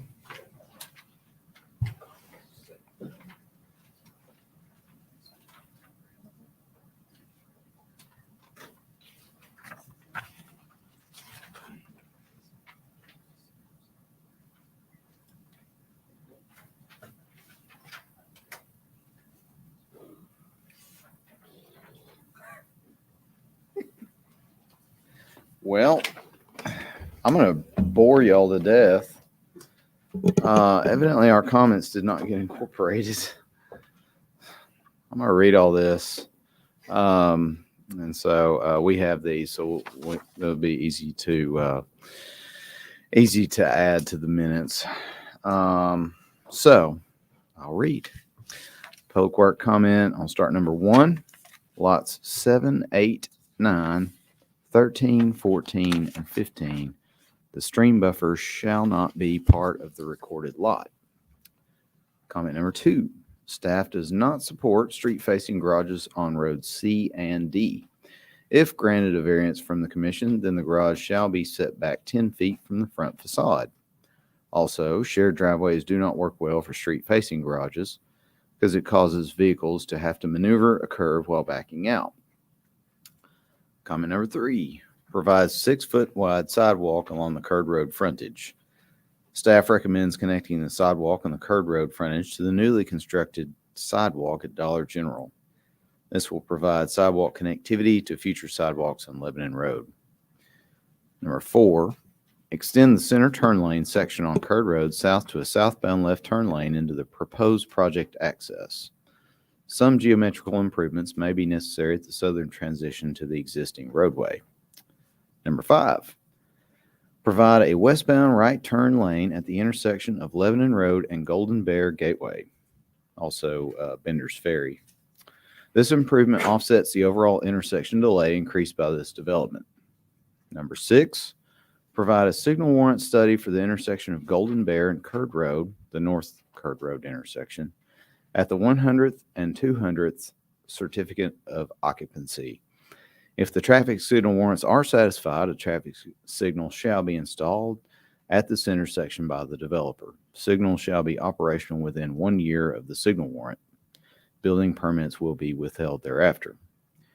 Number 7, improvements to Beckwith Road are subject to the Wilson County Road Commission and are to be completed before the final plat submittal at the time connection is made to Beckwith Road. Number 8, improvements to Beckwith Road at Lebanon Road are subject to the Wilson County Road Commission and or TDOT and are to be completed before the final plat submittal at the time connection is made to Beckwith Road. And that is it. Any questions? Please do expand on what improvements are going to be done at Beckwith Road and Beckwith and Lebanon Road. We are leaving that to, since that is outside of our city limits. I know when we went through the Bradshaw development approval process, so it was widely discussed at that time. We went through the exercise then through TDOT, through the county. I know a signal was tossed around at that time. Who's going to maintain that signal? It's in the county, so we wouldn't maintain it. It would be up to the county to maintain it, which the county relies heavily on contractual work for maintenance of traffic signals. They don't have full-time staff. Due to that and understanding that and the needs that are there, We left it to the County Road Commission as part of this. We understand, whenever connections are made to their roadways, they have their requirements, be it either turn lanes at the access points, downstream turn lanes, or anything like that, which Beckwith and Lebanon Road would be. So we're leaving those to that. And so we would, as part of our approvals, prior to going through the plan approval, coordinate with the Wilson County Road Commission for their comments on those two particular ones. We do want to capture those. They were part of the traffic study. There were some delays in there, but it wasn't anything that we felt was something that we felt was as big of an issue as what we see at the intersection of Lebanon Road and Golden Bear Bender's Ferry. That signalized intersection for us is a problematic intersection. And I've actually personally gone through these analysis, the signal analysis there. And if beggars were choosers and I had to pick a location on Lebanon Road to see a signal be helped or anything, turn lanes, anything, the operations at that signal are key. The cues from that delay at that intersection cause more traffic crashes than anything at this intersection. And that's not opinion. That's based on the review of the safety study that was done by TDOT several years ago. Lots of rear end collisions through this corridor as a result of those cues. And so because of that, because of jurisdictional bounds there, we want to leave anything outside of our jurisdictional bounds to the Wilson County and or TDOT, and more take care of things that are within our jurisdictional bounds that we have more control over. So what would be the trigger for the improvements up there at Beckwith and Lebanon Road? Let's say, You say 100 and what lots? it would be, lots well, it would have to before they be can open? by the 100th, because they can only have 99 units built on one access. So that's your trigger. So either they get it or it stops at 99. Mm-hmm. That's correct. We can enforce that, Gino, Mr. Marchetti. We can. Mm-hmm. How would it affect you guys if it stops at 99 lots? I think there probably anything- a better question for Gino Commission on that. I guess because it looks like the amenities are up front. The amenities are being built by what lot number? Do we have a trigger on the amenities being built on this, Jennifer? Do you know? One thing I do want to mention, I know as part of the, of course, this is a little bit more complicated, but you'll notice, let's go to sheet C 1.01, for instance. You see the public parking lot there. It's on the far eastern boundary before that access street goes to Beckwith Road. The access to Beckwith Road, I know, was heavily discussed with the acquisition of the Tomlinson property by the city as a public park. And so, I'd be remiss if I didn't mention the improvements that is part of this. Obviously, there is a portion of this that's city property, but the offset from that is we knew the road section between Beckwith Road and the park, plus parking lot, plus, as it's shown, a restroom building there. That's a significant public expense, and so there's a trade-off there of improvements to a public space. And so I do want to mention that as a critical point in the access to Beckwith Road. I would state that the connection to Beckwith Road is pretty critical as far as city's access to our park. Do we know if there's a trigger for when that's being built? I do not know. Jennifer, do you know if there's a trigger for when that's supposed to be built?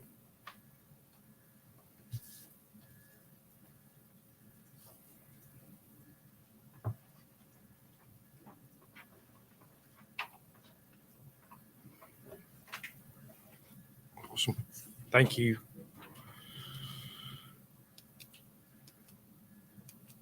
I want to make sure real quick, Mr. Barlow, that I've got my arms around your additional comments. Certainly. So I'm going your first one was where it got me a little bit. 7, 8, and 9. What was it on that? Mm-hmm. 7, 8, 9 on the stream buffer.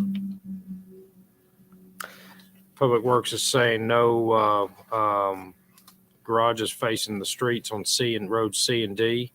Mm-hmm. No, and that includes no shared driveways on those as well.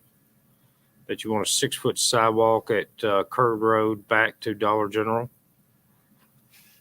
That you want to extend the center turn on Curve Road. You want a westbound right turn lane at Lebanon Road and Golden Bear. Can we do that with the current bridge condition sitting there? The beauty of that improvement, so the eastbound is the one that has the bridge problem.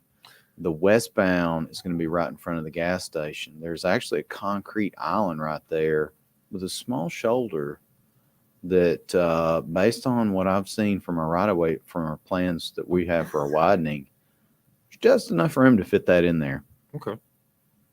I didn't, east and west, you're right. And then the signal warrant at Curd and Golden, you said at X lot, Yeah, that's correct. 100 and 200. 100 and 200. Mm-hmm. And then, of course, your comments on number 7, the Beckwith Road improvements. Number 8 was the Beckwith and Lebanon Road improvements. Captured all of those. Okay. That's I just want correct. to make Yeah. sure I captured everything. Thank you. Questions or comments from the commission? Can we add the triggers at this point for the amenity areas as well? Say if we get into a recommendation item that we should or could, I would agree. I would agree. Put them at 100 as well. Questions or comments from the commission? Look, seeing none, Commissioner Hefner, do you have some? Yeah, I'm going to. Please. I'm pretty sure there's going to be some blasting. I was going to ask the representative to come up and answer a few questions for me. Name and address for the record, please.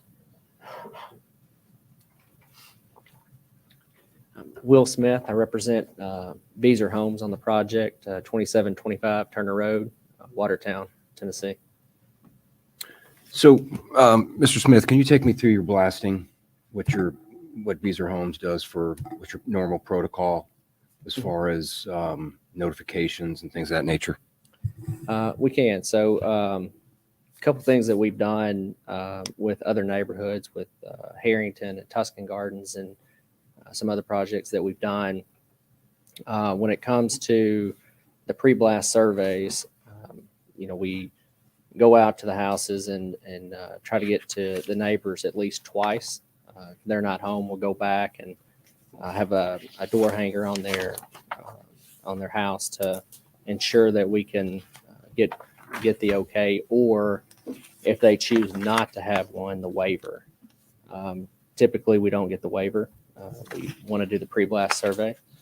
And so moving forward with this, the major subdivision, which would be Parish Place, we would do a pre-blast survey for the entire community. And we would do that twice.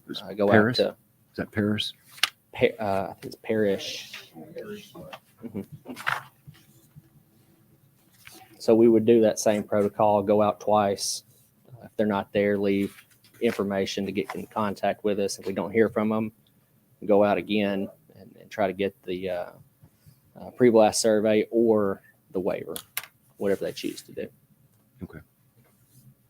And you also collect, any any residents that's denying or they don't want the pre-blast survey? Correct, Collecting yes. that. Mhm. Also, who has the contract with the seismograph company? Typically, we have a GC, and then they hire a blasting company who then has the seismograph that sits on the property lines. So I'll make this as a condition, but there's several things I'm going to go through here in a minute. But one of them is going to be that the general contractor actually contracts with the seismograph monitoring company, Okay. not the blasting company. Okay. It's a direct conflict of interest, in my opinion, but,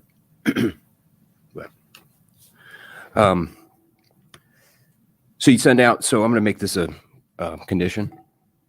You send out certified letters, which you're already doing. Well, we go door to door, and so the certified letters, they're not through the mail. They're on from door to door. We leave like a door hanger at their residence with our information, and then we go back if we don't hear from them. Typically, the run rate of hearing back from somebody is pretty high. We've kind of had the protocol now that we'll wait at least a week. So if somebody's on vacation or out of town for business or whatever it may be, okay, we want to give everybody that opportunity. Okay, so you don't send any notification out per the state laws? We just contact them per state regulations. Okay, so you're going to do this? Can we do this up to? We're going to do it for Parish Place, the entire neighborhood. We would. And then on top of that, I'm going to add 500 feet because I know current state law is 300. So I'm going to increase that to 500 feet.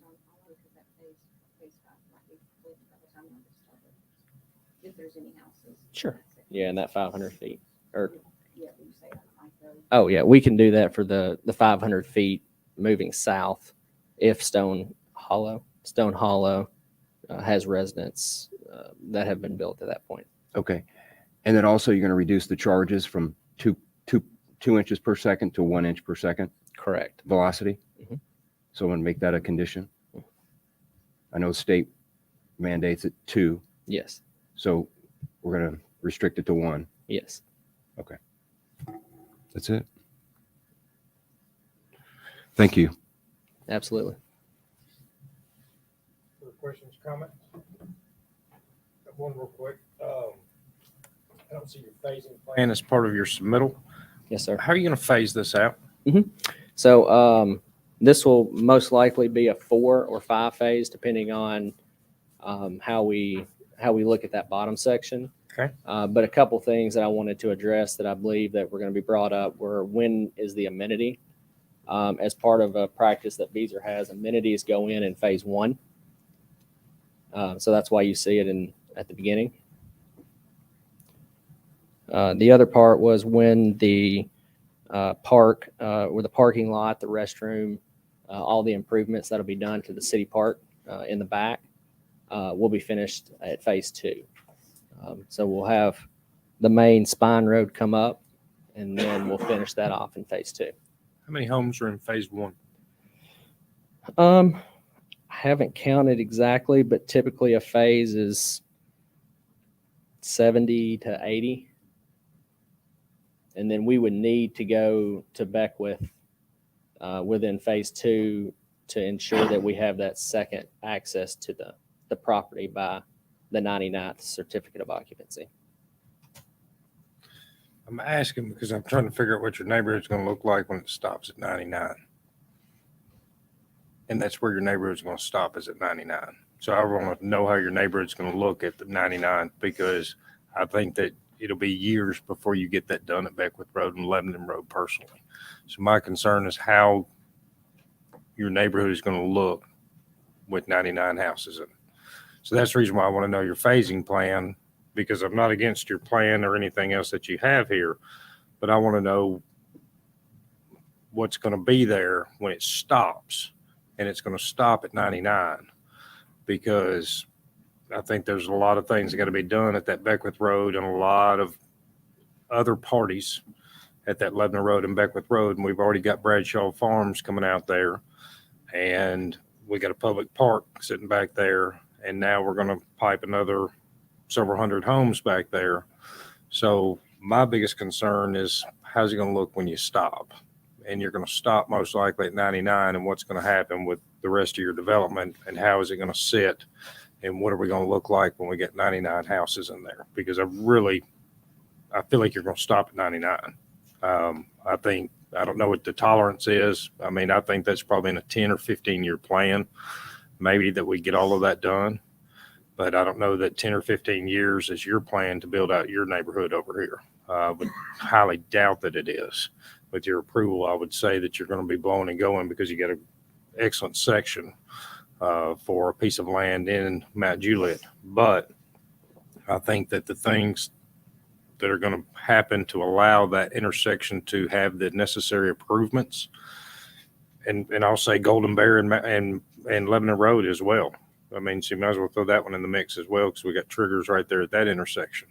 And if you haven't looked at that intersection, you get a bridge, you got some right-of-way issues, you got a really compacted space there with buildings and everything. And so we're going to put some requirements on you guys that I'm not so certain that you guys can ultimately fulfill. And when they ultimately don't get fulfilled and we're left with 99 homes out there, and not to say that you won't finish the 99 once all that's done, but my concern is what we're going to have with the 99 sitting there. And I really feel like that's where you're going to sit. Mm-hmm. I did have a question on when we were looking at the traffic study, I guess, Andy, the TDOT improvements that were referenced from the traffic study on Lebanon Road. I know that we had talked about that previously, of that there was, I didn't know if that would help if it were in the process, or where we're at with that. So Yeah, that's a good question. So I would say for Lebanon Road widening, well, I guess to give you a scope of what the Lebanon Road widening project is, 5 lanes, Park Glen, tapers down to 2. And so the project that we're coordinating with TDOT on is to widen that from that point, 5 lanes, all the way past Golden Bear, and based on TDOT's taper requirements, actually takes it to Curd Road. So it's going to be 5 lanes at Curd Road, and then tapers down to 3 lanes. TDOT is doing a separate safety project. I referenced the safety earlier. They're doing they're doing turn lanes in front of West Elementary. And so Nice. They're doing that there, but then that tapers down, and there's no improvements actually at Beckwith Road that's planned right now. So to give you an idea of what's in the pipeline, I think we're about in the same place on our portion of the Lebanon Road widening as TDOT is with their turn lane project, safety project. We are about, I'm assuming, in 2022, I'd say later in the year, right-of-way acquisition is going to begin. I'm going to expect that process probably about, there's some business relocations in there. I'm going to expect about a 3-year process probably till they're able to break ground, probably about a 2-year time frame. But best case scenario, maybe 5 years before it's completed. I'm going to say 5-6 years is probably a good guess. Of course, we're pushing hard on it, but I expect right-of-way is going to be a booger on that one. But with that kind of gives you an idea. I'm not sure, build out time frame, obviously typical for development PUDs. You're going to see it tonight. It's going to go to the Board of Commissioners, come back in here for final master development plan, grading, construction. You're probably talking about 2 years before the first house goes up. So 18 months, best case scenario. And so that's kind of what you're looking at. I'm not sure what their build out timeline is going to be. Beezer's a pretty efficient builder from a time perspective. So, they can be pretty fast with their home building. So the timeline, how that's going to work together, probably up in the air. I could see it's going to be generating traffic before that widening's done for sure. I'd say easily if it gets approved, I'd say that's a definite. How much remains to be seen. And we've been working, we probably got 2 or 3 years to get us into that 5-year window on top of it. And that's the reason why I say fairly to him that probably a realistic improvement is probably a minimum of 10 years from now that really something happens at Beckwith and Lebanon Road. I mean, because once you get through the engineering, once you get all through the hard work that you guys put in on projects like that and the applications and everything that you guys have to go through, it's probably and so there's the trigger right there of why I say that my fear is where are we sitting in 10 years? And so we'll have that back. We'll have the, sounds like we're in progress that you're right, that Golden Bear and Lebanon Road will be in great shape. Mhm. But then, right there past West Elementary, by the way, that's the first I've heard of that on West Elementary. And that is fantastic news right there, because I remember when we granted them sewer access, I so regret not asking the county if they would widen that or give a turning lane right there, because it really creates such a jam right there. So that's really exciting news. See the state's jumping in and doing that. But then we got to turn around and address this. So you're probably 10 to 15 years out. Yeah, and I think, I want to think about logical improvements and what can be done, what makes sense. That's always my first question on this. What are the impacts? What's a fair trade-off with the developments? Obviously, developments can cause some impacts, but what are the offsets there? Yeah. With the improvements that they do, can they more than offset that to where we have a net gain, or at least close to it? And, one of the things I thought about, I know Commissioner Justice and I have had a lot of conversations about that intersection of Bender's Ferry and Lebanon Road right there, especially as Golden Bear has been completed. It's pretty busy. Intersection. And so turn lanes, we're working through with another on the eastbound turn lane. And, I'm trying to think about things, what could be done that's not going to be wasted when the widening actually happens. This is something that could be built upon and expanded upon, which is why we thought that was going to be a really good improvement right there. I'd say of all the improvements, in my opinion, that's the most critical one. That is the greatest benefit to the majority of citizens. Yeah. And so I'd probably go down from there as far as level of importance. You improve that one, you're going to improve the corridor. I'd say that far exceeds any improvements at Beckwith Road and Lebanon Road, any improvements there. I don't envy you guys. You got bridges and a blue line string right in the Fun. right in the junction. Underwater basket weaving. Yes, sir. Yes, sir. Further questions or comments? I guess I would like, for future reference, if we see anything again, if you guys don't mind, provide us with a phasing plan so that we can kind of see how things are going to go out there. Would be a big benefit, especially in this case, because I just heard you say that you're really not sure how y'all are going to build it out, or of course you're not, but how your client will build out the neighborhood, because that is my ultimate concern, is how we're going to look when we stop at 99. And I think that you'll get, if you don't stop, you'll have a long dedicated pause at 99. And not against your subdivision at all, but just looking to make sure that we know how we're going to take care of 99 people. Questions or comments? Thank you. This time I'd like to call for citizen comments in regards to this item on our agenda. Any citizens wishing to make comment are welcome and encouraged to do so. Please come to the microphone and state your name and address for the record. Good to be back. Christopher Montini, 2993 Curd Road. I got to say, I'm only working off the 3 pages that I was able to pull off the city's website on this, so I don't have all the fancy drawings. This stuff looks great. But these lot sizes are just significantly below the minimum requirements of the zoning for the properties. It's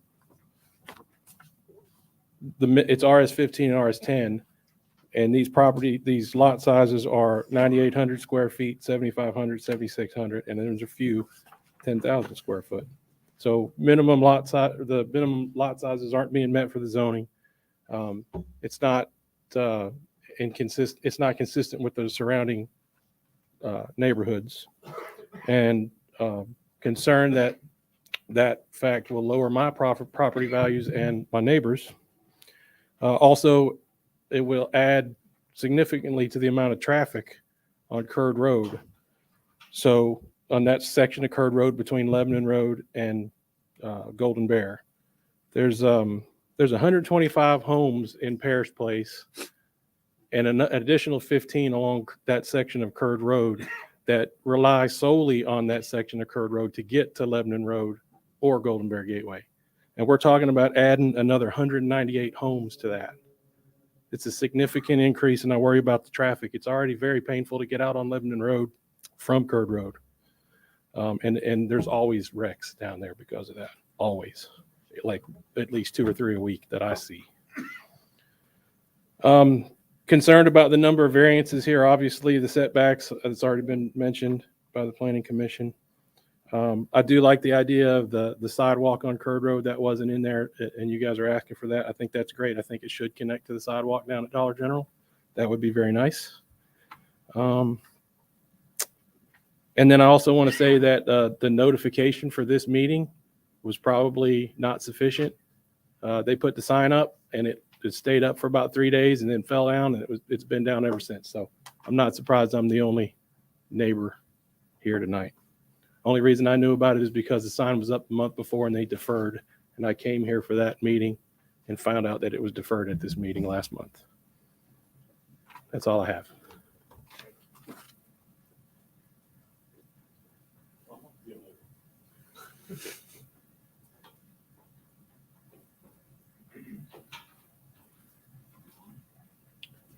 My name's Layman Brady, and I live at 261 Beckwith Road. And I echo everything you just said. I'm on the backside of you. No, the sign, same thing, fell down, it's been down. I also don't have the maps that you guys have, but where my home sits is apparently at the end of the easement or the access that you're talking about from Beckwith Road to Curd Road. And on the letter that I got from the city, it states for the rezoning for this subdivision located at Curb and Beckwith Road, there is no intersection of Curb and Beckwith Road, by the way. There's about a 300-acre area of woods between Curd and Beckwith. Earlier, Luke, you mentioned about the subdivision out on Mace Chapel. You were concerned about a sidewalk being close to the front of the house.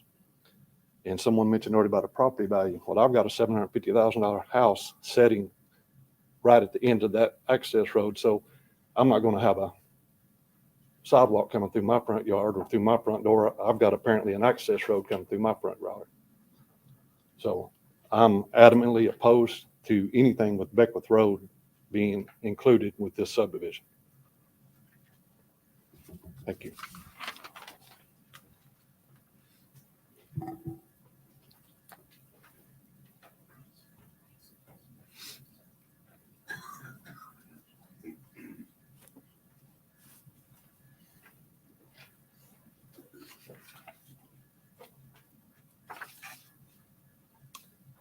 I'm Jerry Farmer. I live at 320 Beckwith Road, lovely downtown Mount Juliet. And I guess I should say ditto to these two guys. I've lived at 320 Beckwith Road for near 30 years. I've farmed most of the property that we're talking about right now. I've cut hay off of the property between me and Marinell Breeden. When the property was sold from Mr. York's estate, I went to that auction with Eddie Tomlinson to buy the property because it had joined my farm all the way around. I got out of that when the price got too high. It went above $200,000. I knew it wasn't worth that, so I got out. Little did I know the city was going to buy it for $1 million shortly thereafter. But the traffic is of major concern. When the property was sold to the city, the discussion was, I don't believe it's in the paperwork, but the discussion was there would be no entrance to that property from Beckwith Road. If we can delay this meeting, put this meeting in advance till the next session, I'll have Eddie Tomlinson come down here and confirm that. But the property was bought by the city saying that there would be no connection to Beckwith Road. Here we are with a connection to Beckwith Road that butts up against my cow pasture. I can see all sorts of problems with that. There's a 50-foot easement between my cow pasture and the next guy's property. And I understand that the county requires 60 feet for a connection to a county road, not 50. I'm not sure that legally there can be a road there, but all of that becomes moot because the surveyors have been out there all week long. I asked the guy who he was working for. He said, we're getting paid by the city of Mount Juliet. So apparently this is all a done deal. We're just up here beating our gums for, without any regard to what's right or wrong. So all you got to do is look at the traffic situation and there will be no connection to Beckwith Road. Thank you.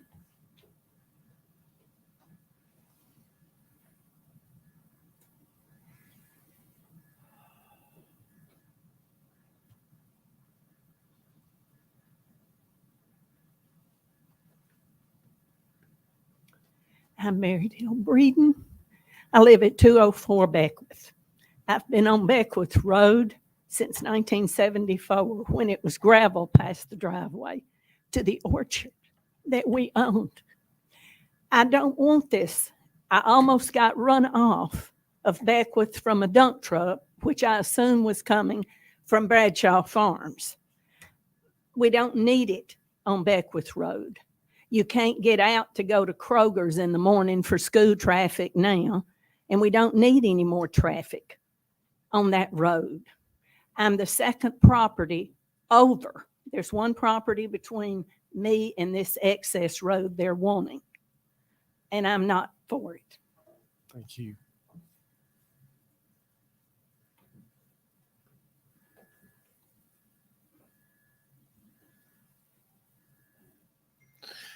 Any additional citizen comments? Only one time. Sorry. Only one shot. Only one shot.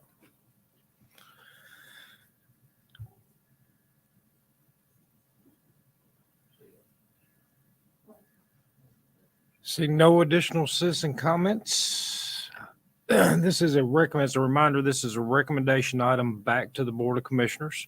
So you guys out there that spoke, don't forget it's a recommendation item. So it is subject to 2 readings back at the Board of Commissioners as well, regardless of the decision of the Planning Commission tonight. So if you want to continue to follow your project as a recommendation, it does require 2 meetings of the Board of Commissioners. Either which way, positive or negative. Ms. Hamlin, what commission meeting would this be heard at for the Board of Commissioners? First reading, just for their information.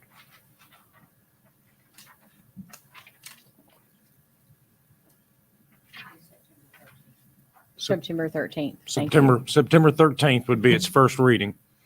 Should there be no deferrals? Should there be no deferrals? Yeah. So you just want to follow that September 13th agenda, and they do notify if anything's been deferred.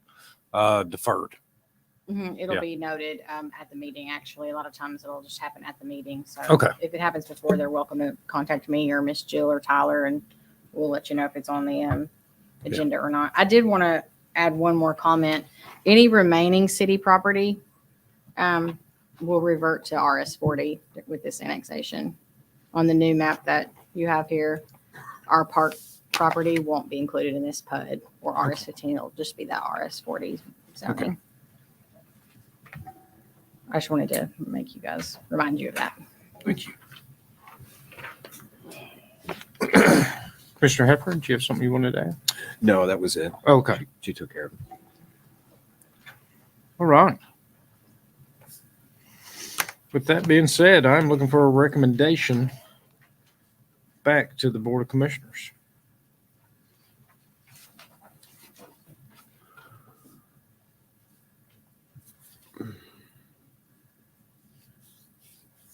You got all the, do you have everything right now?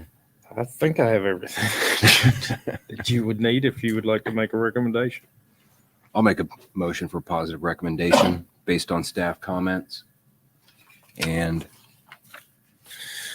I'll support your positive recommendation and then add the following comments. I'm going to say the first 8 of these are piggybacking Mr. Barlow's comments, so I'm going to try to get them, but you might have to revert back to the minutes to make sure that we're accurate. lot 7, 8, and 9 with the stream buffer. There's additional comment that goes along with that, but I know that that was affecting the stream buffer.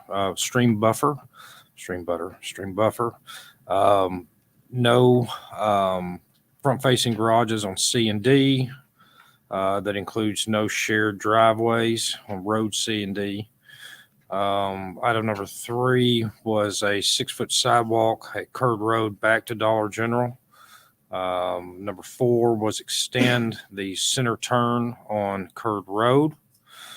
Number 5 was the westbound right-hand movement at Lebanon Road, a turning lane on the westbound side, a right turning lane on Lebanon Road onto Golden Bear. A signal warrant to be conducted with lots 100 and 200 on the intersection at Curd and Golden Bear. If a stoplight is warranted, the stoplight to be installed at the developer's expense. The Beckwith Road improvements, which apparently are subject to the county and state. That includes the Beckwith and Lebanon Road improvements as well as item number 8. I'll throw since the amenities are, as we heard, in phase 1, and it said there's 70 homes in phase 1, the amenities to be completed by the completion or prior to the 71st building permit. The public parking, they said will be in phase 2, so I have to assume that is at 140. So the public parking to be completed prior to building permit number 141. And then the blasting, which is where you might have to help me, Commissioner Hefner. Sure. To receive neighbors within 500 feet of such to be received certified letters and to be contracted through the seismic company and not the blasting company. Yeah, so I'll help you out. So they're doing the door knock. So two visits to the house. They have to send a letter per state. So that's already included. 500 feet and also the entire parish, place, neighborhood will get notification of pre and post blast surveys. And they'll reduce, most importantly, reducing the charge to 1 feet per second, as opposed to the maximum state allowed 2. So reducing the charges in half. And may I add one to yours? Of course, you have the motion, so I'd like to add one is staff does not recommend the 5-foot setback, that the 8-foot side setback is maintained. I agree with that. 5-foot setback. Yep.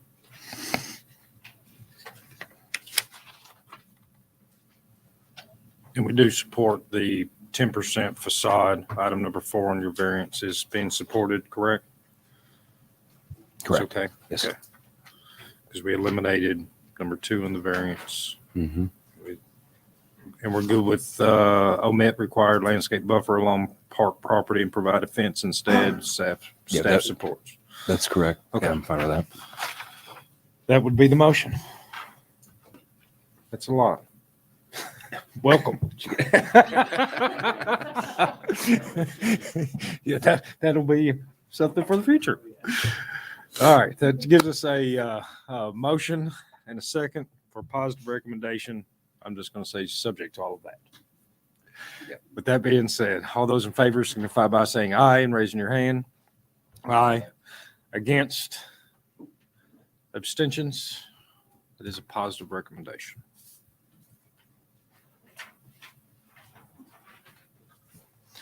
All right.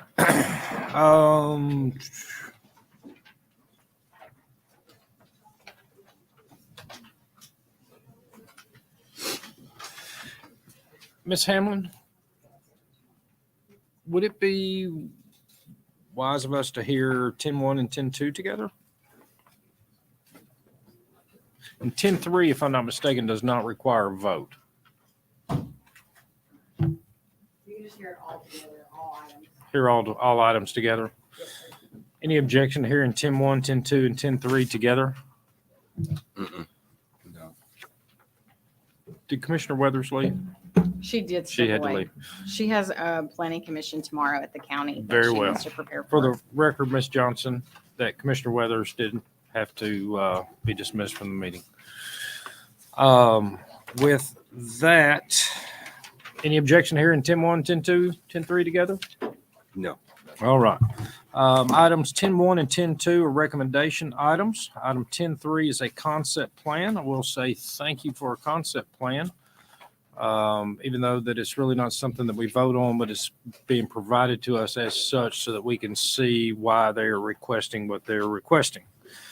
So item 10.1 be a recommendation item back to the Board of Commissioners, review the annexation for the Chandler Road subdivision located at Chandler Road. Item 10.2, a recommendation item back to the Board of Commissioners is to review the plan of services for the Chandler Road subdivision located at 1076 Chandler Road.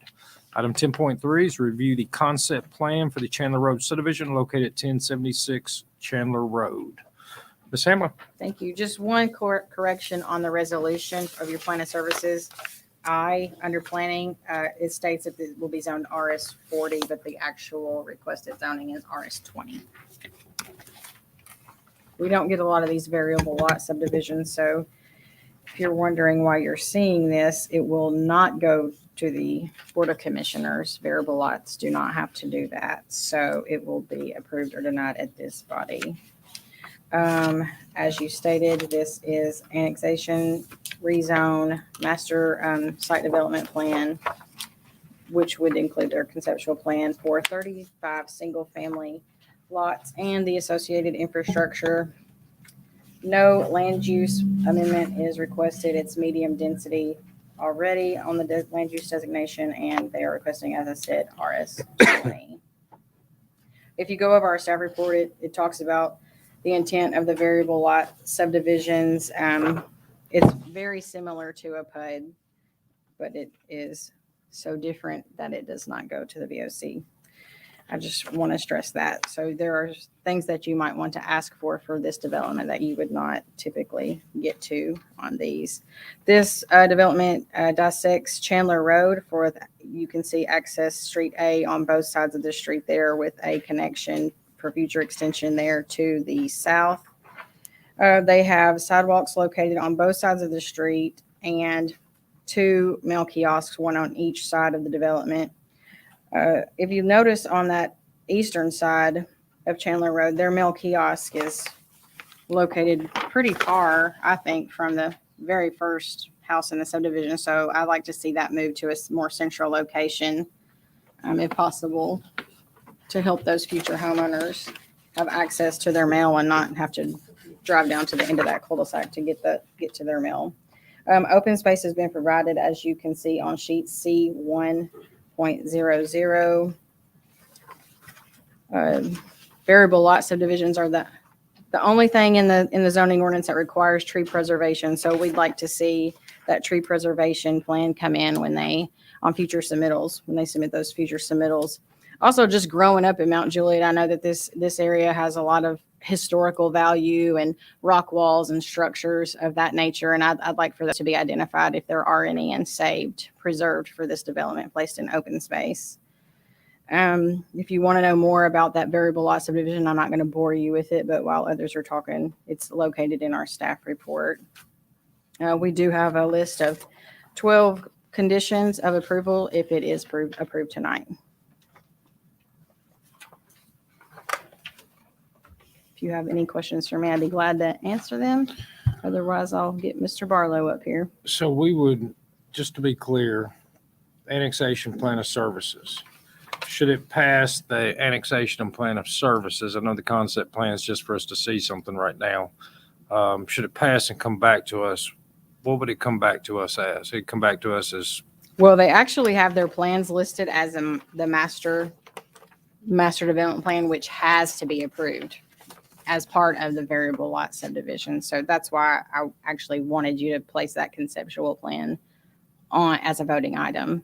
because really it should be the master development plan, unless you just want them to come back through with it. But we reviewed it as a master development plan, not a conceptual plan, because that's what they put on their documents But that we they would submitted. still see it again as a master development plan. You should still see it again as master development.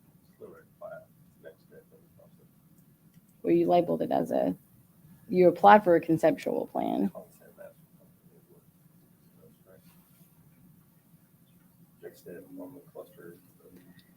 They applied for a conceptual plan. They submitted a master development plan. You have a master development plan in front of you tonight.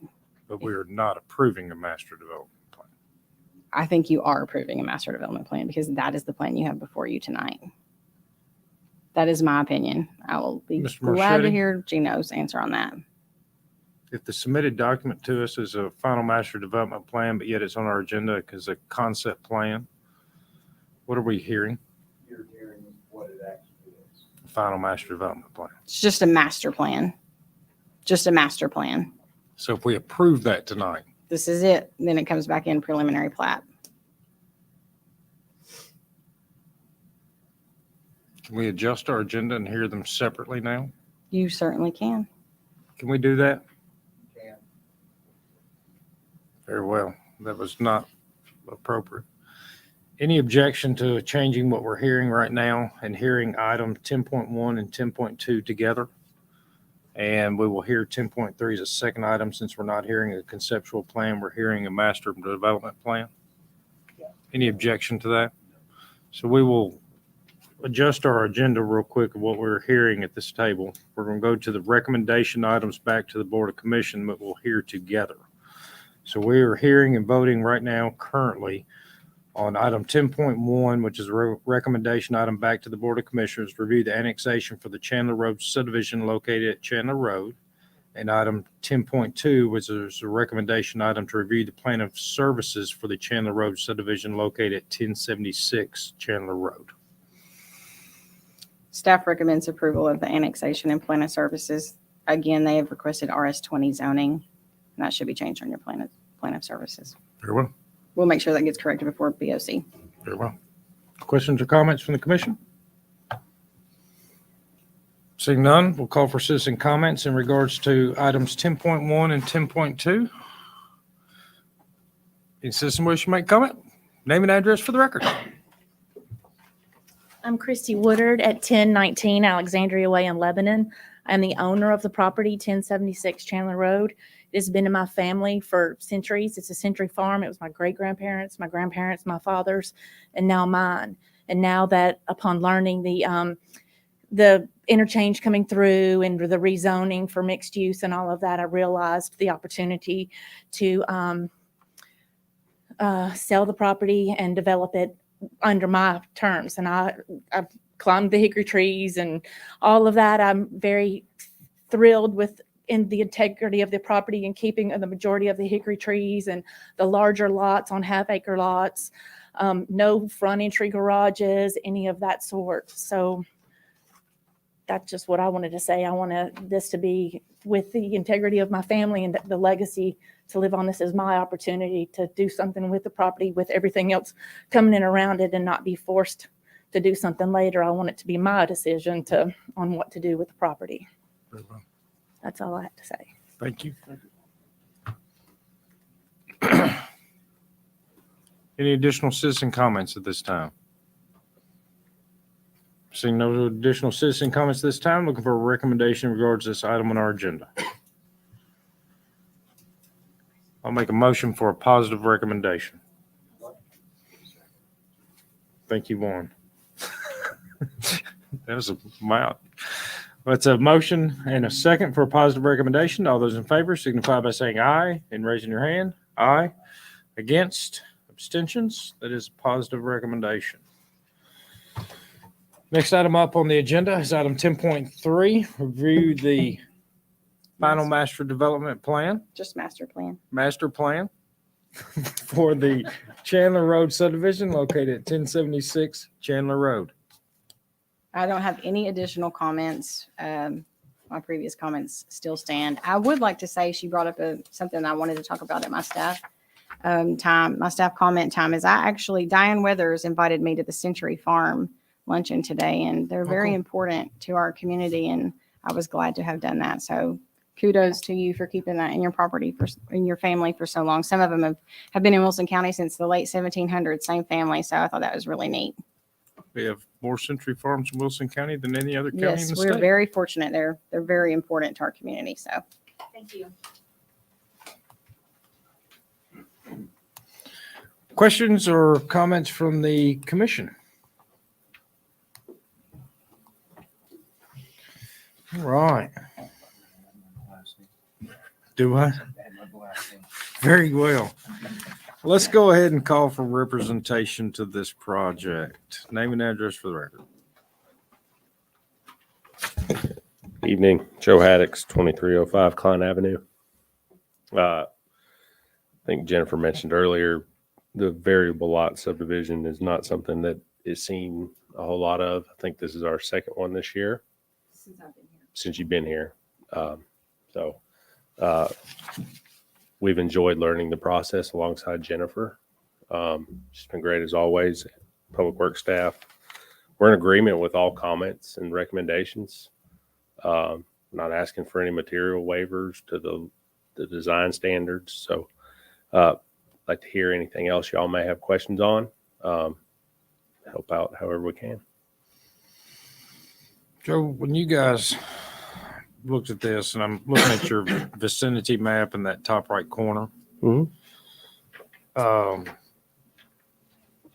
What do you think about your layouts for connectivity to both sides of the road really create those? And are you going to do like an HOA for the west side and HOA for the east side? Is it going to be like east side, west side? I'm just curious, is that going to be one? That's a good So if question. we come in here and we ask for amenities, who's paying for them? Are we Right. doing amenities on both sides? My Because- opinion would be that it all fall under one HOA, like one common plan of development. Your connectivity, our understanding, there's a couple parcels to the south. I think Mr. Robinson had a development where he established some future north-south right-of-way there. Mm-hmm. So that is what our eastern roadway aligns with. And then on the western, on the east side, also setting up for some future north-south connectivity there. Public Works had a comment about right-of-way reservation on Chandler Road, which we're in agreement with.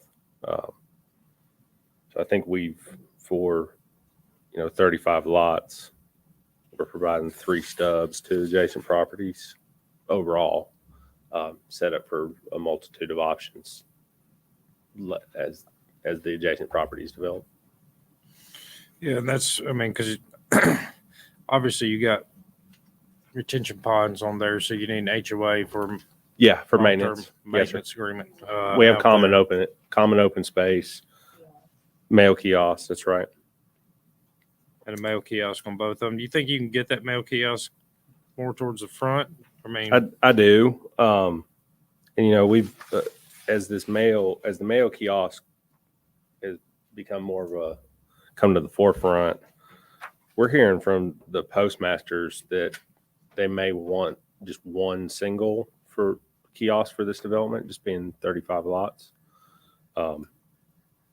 Obviously, we were pushing for 2, just so if you live on, lots 13 through 35, you're not having to cross the road back and forth once a day or whatnot. But we'll keep working on that and bring it back to you with the preliminary plat.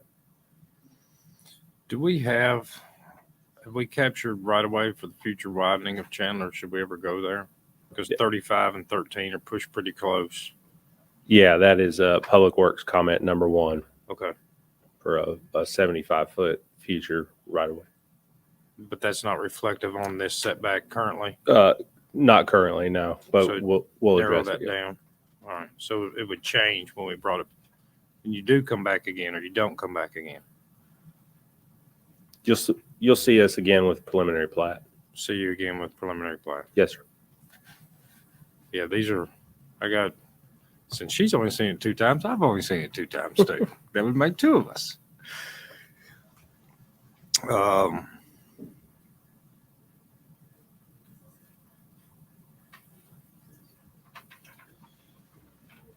Sorry, I looked at it as a concept plan, not as close as a overall plan, so I'm hesitant to make sure I'm capturing everything.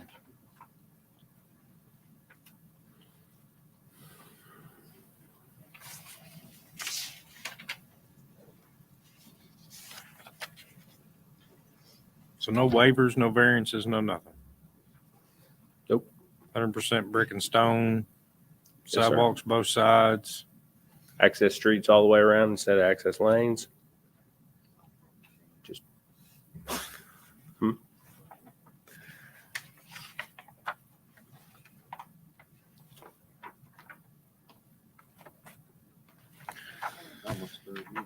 No, I'm good. What? Further questions or comments? Staff comments hold on all of these, even though it's master development plan versus a concept plan. Perfect. You did? Okay. Very well. 500 feet. Pre and post blasting surveys. There's a lot of, there's close houses. I mean, the houses are pretty close over there. yeah, I mean, I've been in several meetings. And Yeah, so you know. So I'm going to, I mean, I think that's probably going to become the norm. Right. I'm going to make it a condition along with the 1 inch per second charge, not to exceed. Yes, sir. Good.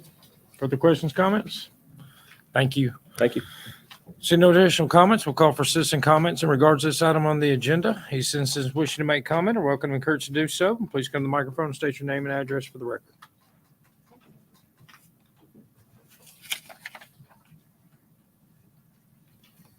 Seeing no citizen comments at this time, I am looking for a motion in regards to this item on the agenda. This is an approval item, not a recommendation item. Motion to approve based on staff recommendations. It's a motion. Second. And a second. All those in favor signify by saying aye and raising your hand. Aye. Against? Abstention? So approved.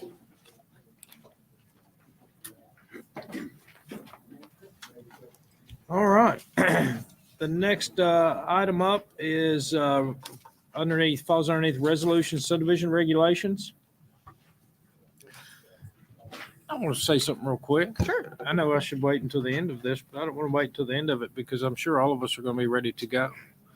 But I was also aware that someone else also got a service award, and that would be you You. for your 20 years of service to the city. Jill and I started just a few months apart. Yeah, so your 20 years of service back to the city. It started when I was 10. So now, we can't believe that. As well, Mr. Marchetti's still working on how that was able to happen. So he'll protect you just in case. But thank you. Thank you. I've It's been a been here- pleasure. I know I've been here with both you guys for a long time through all of it as well. And it's truly been a pleasure and watching just both of you guys and your roles and the way that y'all have taken on more and done more and the way this city has changed. And both y'all's tenure here is pretty crazy the way it's changed. In our lifetime too. We're both hometown girls. I know.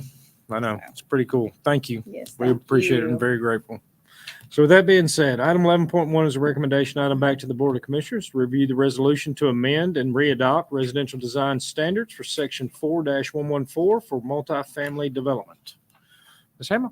This is a direct result of Charles and Gino trying to keep us out of hot water. But seriously, it's due to the recent passage of the House Bill 749, which was approved on April 21st of 2021. It basically states that municipalities cannot limit building materials or prohibit building materials. So for instance, our industrial guidelines state that we prohibit metal, on this building. Some sections say that we prohibit fiber cement, fiber siding, those types of things. So we're just cleaning that up. I will say that the multifamily design standards are in our subdivision regulations. So you will be approving that resolution tonight and it'll stop here. But the remainder, the commercial design standards, single family and industrial design guidelines will move forward to the BOC. So if you go over the 4,000 pieces of paper that I gave you, you will see where we struck through any items that will be deleted. For instance, in the commercial design standards, it states the use of vinyl siding, exposure painted, corrugated metal, plain sheet, metal roofs, painted metal siding, exposed standard concrete block are prohibited. We cannot have that verbiage in there, so those will be removed. We will still state that we would require 100% brick or stone. We just cannot prohibit materials. Okay.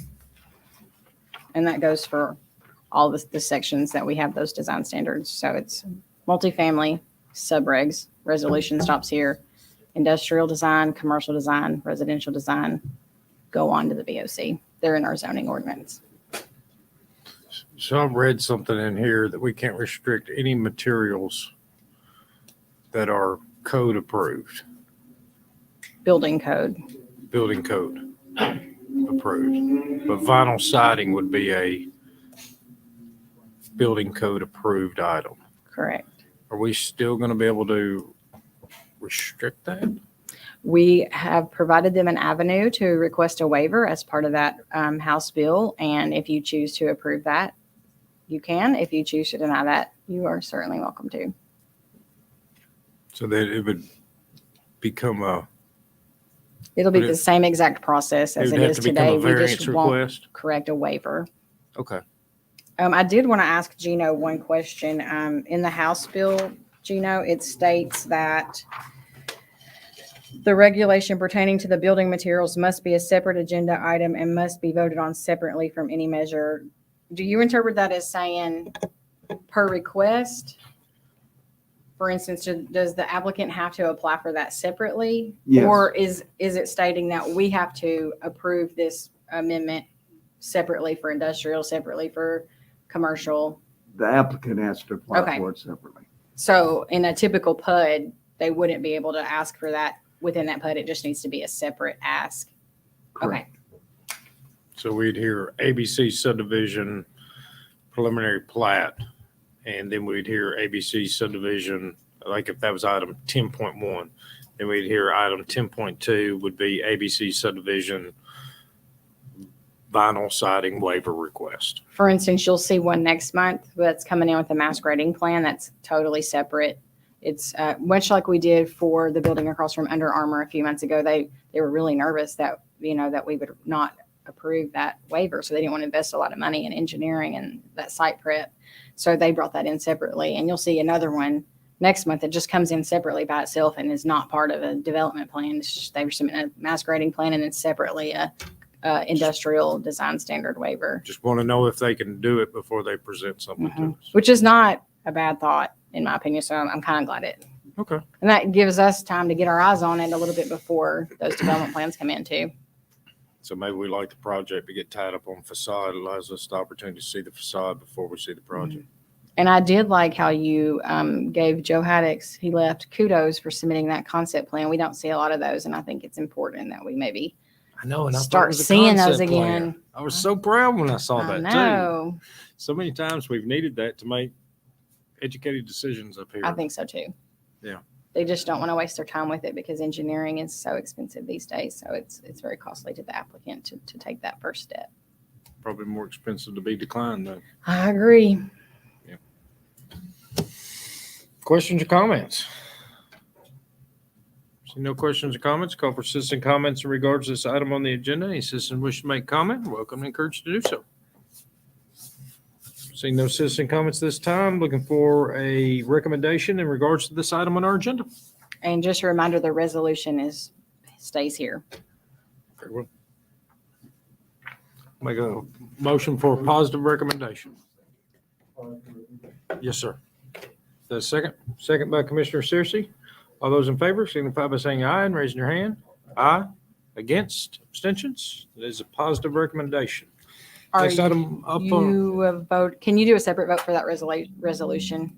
Multifamily design standards. we need to review the resolution amendment to and readopt residential design standards for 4.4-114 and 4 multifamily development. It's just that resolution. Yeah, it stops here. It doesn't go on to the BOC, so it would just be approval. So do we need to, Just do a vote. You already did the recommendation for the zoning ordinance. So if you could just do a vote on that resolution, I have is here. that a in- recommendation to send, for staff to send that resolution to the BOC? It stops here. It's subregs. Motion to accept the resolution. Yes, sir. I will make a motion to accept the resolution provided by staff then. For section 4114. I've got a second by Commissioner Hefner, which is section 4114. All those in favor signify by saying aye and raise your hand. Aye. Against, abstentions? That is a yes. Thank you. You're approved. Next item up on our agenda is also a recommendation item back to the Board of Commissioners. It is to review the zoning ordinance amendment to amend and readopt design standards for section 5.104.4, single-family residential, 6.103.7, commercial, and 7.103.9, industrial. Same thing. Questions or comments from the commission? See no questions or comments from the commission. This time we'll call for citizen comments.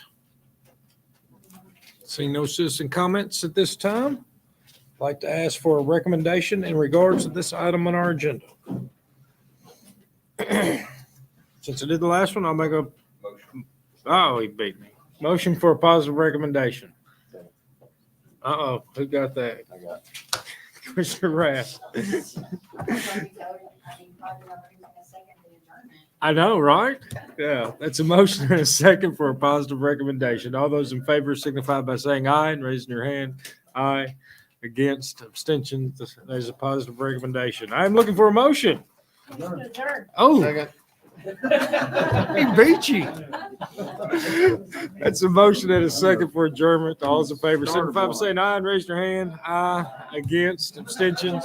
We are adjourned.